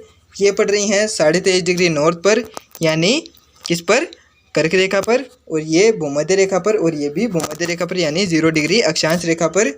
कौन से महीने में, 21 मार्च को और 23 सितंबर को। ये दिसंबर थोड़ा सा गलत जगह पर आ गया है, ये दिसंबर नहीं है गाइज, ये है सितंबर। तो आप लोग इसको थोड़ा सही कर लीजिएगा, ये पता नहीं कैसे गलती हो गई, लेकिन ये दिसंबर नहीं है, ये गलत टाइप हो गया है, ये है सितंबर। ये आप लोग इसको यहाँ पर थोड़ा सा शिफ्ट कर लीजिएगा। तो मार्च के महीने में और सितंबर के महीने में 0 डिग्री पर सूर्य की किरणें लंबवत पड़ती हैं, इसलिए इसको क्या कहते हैं, इसको कहते हैं विषुव। इसको कैसे याद रखेंगे, यानी इस दिन सूर्य की किरणें किस पर सीधी पड़ती हैं, विषुवत वृत्त पर। तो इसको विषुवत वृत्त से विषुव याद रखेंगे हम लोग। यानी इसको और क्या कहते हैं, इसको कहते हैं इक्विनॉक्स। इक्विनॉक्स क्यों, क्योंकि इस दिन हमारा कुछ समय के लिए नाक हमारे चेहरे के बराबर हो जाता है। ऐसा वास्तव में होता है या नहीं होता, लेकिन ऐसा माना जाता है, जो मैंने आप लोगों को यहाँ पर अच्छे से बता दिया है। और 22 दिसंबर के दिन कौन सी रेखा पर, मकर रेखा पर यानी 23.5 डिग्री साउथ पर। और जून महीने में यानी ये जो 21 जून थी, इस दिन कौन सी रेखा पर, इस दिन होता है 23.5 डिग्री नॉर्थ पर यानी कर्क रेखा पर सूर्य का प्रकाश लंबवत पड़ता है। तो इसको आप लोग अच्छे से देख लीजिएगा और इसका आप लोग स्क्रीनशॉट भी ले सकते हैं। और इसको आप लोगों को स्क्रीनशॉट ही नहीं लेना है, इसको आप लोगों को आपकी कॉपी में अच्छे से उतार लेना है ताकि ये आप लोगों के नोट्स में अच्छे से बन जाए, क्योंकि ये चीज़ आप लोगों को पूरे इंटरनेट पर कहीं पर नहीं मिलेगी, यानी पूरी यूट्यूब पर कहीं नहीं मिलेगी। और इसकी कोई इमेज भी नहीं बनाई हुई है, नेट पर नहीं है, ये मैंने अपने हाथ से बनाई है, तो ये आप लोगों को यहीं पर मिलेगी। तो इसको आप लोग अच्छे से अपनी कॉपी में नोट कर लीजिएगा। इसके बाद में है उत्तरायणात, यानी उत्तरायणात किसे कहते हैं, तो ये किस दिन होता है, ये होता है 21 जून को। और इसको क्या कहते हैं, समर सोलेस्टाइस, यानी सूर्य की किरणें कर्क रेखा पर लंबवत पड़ती हैं और इसी को क्या कहते हैं, उत्तरी अयनात। और इसमें क्या होता है, तो इसमें होता है उत्तरी गोलार्ध में ग्रीष्म ऋतु व सबसे बड़ा दिन होता है तथा दक्षिणी गोलार्ध में शीत ऋतु तथा सबसे बड़ी रात होती है। किस दिन, उत्तरी अयनात के दिन। और ये कब होता है, ये होता है 21 जून को। और इसको क्या कहते हैं, इसको कहते हैं समर सोलेस्टाइस। समर सोलेस्टाइस और विंटर सोलेस्टाइस कैसे बनते हैं, ये मैंने आप लोगों को पहले से ही अच्छे से एक्सप्लेन कर दिया है, तो वो आप लोग अच्छे से समझ लीजिएगा कि समर सोलेस्टाइस और विंटर सोलेस्टाइस आखिर बनते कैसे हैं। तो ये जो उत्तरी अयनात है आप लोगों का, ये मैंने आप लोगों को पहले ही समझा दिया है। 21 जून के दिन सूर्य की किरणें कर्क रेखा पर लंबवत पड़ती हैं, जिससे क्या होता है, उत्तरी गोलार्ध में तो ग्रीष्म ऋतु और सबसे बड़ा दिन होता है तथा दक्षिणी गोलार्ध में शीत ऋतु व सबसे बड़ी रात होती है। सबसे बड़ी रात होती है इसलिए इसको विंटर सोलेस्टाइस कहते हैं। और ये जो सबसे बड़ा दिन है तो इसको कहते हैं समर सोलेस्टाइस। ये कहाँ होता है, उत्तरी गोलार्ध में। और विंटर सोलेस्टाइस दक्षिणी गोलार्ध में, यानी नॉर्थ हेमिस्फेयर और साउथ हेमिस्फेयर। इसके बाद में है दक्षिणी अयनात, यानी 22 दिसंबर के दिन, यानी इसको क्या कहते हैं, विंटर सोलेस्टाइस। और इस दिन सूर्य की किरणें मकर रेखा पर लंबवत पड़ती हैं और इससे क्या होता है, तो उत्तरी गोलार्ध में शीत ऋतु, ये इसके विपरीत है, यानी वो जो आपका उत्तरी अयनात था उससे बिल्कुल विपरीत है। उसमें उत्तरी गोलार्ध में ग्रीष्म ऋतु थी, इसमें शीत ऋतु होगी। और सबसे बड़ी उसमें क्या था, उसमें था सबसे बड़ा दिन तथा सबसे छोटी रात। और इसमें क्या होगा, सबसे बड़ी रात होगी और इसीलिए इसको कहेंगे हम लोग विंटर सोलेस्टाइस। कहाँ पर होता है, उत्तरी गोलार्ध में तथा दक्षिणी गोलार्ध में ग्रीष्म ऋतु वह सबसे बड़ा दिन होता है, इसलिए इसको क्या कहेंगे, सबसे बड़ा दिन है इसलिए इसको कहेंगे समर सोलेस्टाइस। और यहाँ पर क्या होगी, ग्रीष्म ऋतु कहाँ पर, वो होगी दक्षिणी गोलार्ध में, यानी साउथ हेमिस्फीयर में। और उत्तरी गोलार्ध में क्या होगा, शीत ऋतु और सबसे बड़ी रात होगी, सबसे बड़ी रात है इसीलिए इसको विंटर सोलेस्टाइस कहेंगे। तो वो कहाँ पर होगा, वो होगा उत्तरी गोलार्ध में, यानी नॉर्थ हेमिस्फीयर में, यानी उत्तरी गोलार्ध में। समर सोलेस्टाइस नहीं, विंटर सोलेस्टाइस होगा। समर कहाँ पर होगा, वो होगा दक्षिणी गोलार्ध में, यानी साउथ हेमिस्फीयर में। और इसके बाद में आता है विषुव यानी इक्विनॉक्स। इसके बारे में आप लोगों को मैंने पहले बता दिया है कि 21 मार्च और 23 सितंबर को हमारा नाक हमारे चेहरे के बराबर हो जाता है, इसलिए इसको इक्विनॉक्स कहते हैं, यानी विषुव भी कहते हैं। और विषुव आप लोग कैसे याद रखेंगे, तो इस दिन सूर्य की किरणें, यानी 21 मार्च और 23 सितंबर को सूर्य की किरणें कहाँ पर लंबवत पड़ती हैं, तो वो पड़ती हैं भूमध्य रेखा पर, यानी 0 डिग्री अक्षांश पर, जिसको क्या कहते हैं, जिसको कहते हैं विषुवत वृत्त। यानी 0 डिग्री अक्षांश पर सूर्य की किरणें लंबवत पड़ती हैं, विषुवत वृत्त पर सूर्य की किरणें सबसे लंबवत पड़ती हैं, इसलिए इसको विषुव भी कहते हैं। और इसका दूसरा नाम क्या है, इक्विनॉक्स। इक्विनॉक्स क्यों, क्योंकि इस दिन हमारा नाक हमारे चेहरे के बराबर हो जाता है। और इस दिन क्या होता है, तो इस दिन पृथ्वी पर दिन और रात की अवधि बराबर हो जाती है, यानी 21 मार्च और 23 सितंबर के दिन पृथ्वी के हर हिस्से पर दिन और रात बराबर होते हैं, यानी डे इक्वल्स टू नाइट होता है। किस दिन, इक्विनॉक्स वाले दिन, यानी विषुव वाले दिन 21 मार्च और 23 सितंबर को पूरी पृथ्वी पर दिन और रात बराबर होते हैं, यानी डे इक्वल्स टू नाइट होता है। किस दिन, इक्विनॉक्स यानी विषुव वाले दिन। और इसके बाद में हमारा ये लास्ट पॉइंट है, लास्ट नहीं है, इसके बाद में एक और है। 23 सितंबर के दिन उत्तरी गोलार्ध में शरद ऋतु और दक्षिणी गोलार्ध में बसंत ऋतु यानी ग्रीष्म ऋतु होती है। ये मैंने आप लोगों को बहुत ही अच्छे से एक्सप्लेन कर दिया है। ये थोड़ा सा थ्योरी वाइज है क्योंकि आप लोगों को नोट्स भी तो बनाने हैं ना, तो ये आप लोगों को यहाँ से नोट्स बनाने में आसानी होगी। और आप लोग मेरी एक एक बात को नोट करते हुए चलिएगा, क्योंकि मैं कोई भी ऐसी वैसी बात नहीं बोलता हूँ। मेरी हर एक बात में एक क्वेश्चन छुपा रहता है जो आप लोगों को एज इट इज़ आपके एग्ज़ाम में देखने को मिल सकता है। तो आप लोग हर एक पॉइंट को नोट करते हुए चलिएगा। तो ये मैंने जो बोला था उसको मैंने नोट के रूप में आप लोगों के लिए यहाँ पर ले आया हूँ, यानी पीपीटी के रूप में भी ले आया हूँ मैं। तो इसको आप लोग ज़रूर से नोट कर लीजिएगा। यानी 23 सितंबर के दिन उत्तरी गोलार्ध में यानी नॉर्थ हेमिस्फीयर में शरद ऋतु होगी और दक्षिणी गोलार्ध में बसंत ऋतु यानी ग्रीष्म ऋतु होगी। और 21 मार्च के दिन उत्तरी गोलार्ध में बसंत ऋतु तथा दक्षिणी गोलार्ध में शरद ऋतु होगी। ये मैंने आप लोगों को बहुत ही डिटेल से एक्सप्लेन कर दिया है, तो इसको आप लोग अच्छे से याद रखिएगा। और इसके बाद में आता है कक्षीय समतल। ये हमारा लास्ट पॉइंट है। तो कक्षीय समतल किसके बोलते हैं? तो कक्षीय समतल बोलते हैं वह समतल जो पृथ्वी की कक्षा के द्वारा बनाया जाता है, यानी पृथ्वी अपनी जो सूर्य के चारों ओर, ये सूर्य है, ये जो सूर्य के चारों ओर दीर्घवृत्ताकार पथ में गति करती है, इसको क्या बोलते हैं? इसको बोलते हैं कक्षीय समतल। यानी पृथ्वी जो अपनी कक्षा में गति करती है उसको बोलते हैं कक्षीय समतल, यानी पृथ्वी की कक्षा के द्वारा बनाया गया समतल उसको क्या बोलते हैं? कक्षीय समतल। तो ये हमारा चैप्टर यहाँ पर कंप्लीट होता है। और thank you so much guys video को यहाँ तक देखने के लिए। आज हमने इस पूरी एक वीडियो के अंदर इस पूरे चैप्टर को जड़ से उखाड़ फेंका है। इसके अंदर ऐसा कुछ नहीं बचा जो आपके इस यानी एनसीईआरटी के अंदर समझने लायक हो। एनसीईआरटी में तो वैसे कुछ भी नहीं दिया हुआ है, मैंने आप लोगों को बहुत ही अच्छे से एक्सप्लेन कर दिया है, यानी बहुत ही डिटेल से खोद कर मैंने आप लोगों को यहाँ पर समझाया है। तो उम्मीद है आप लोगों को बहुत ही अच्छे से समझ में आया होगा। लास्ट में thank you so much guys video को पूरा देखने के लिए। यहाँ पर हमारा ये चैप्टर कंप्लीट होता है, यानी पृथ्वी की गतियों को हमने अच्छी तरह से समझ लिया। तो इसके बाद में आप लोगों के लिए एक इन्फॉर्मेशन है। इन्फॉर्मेशन क्या है?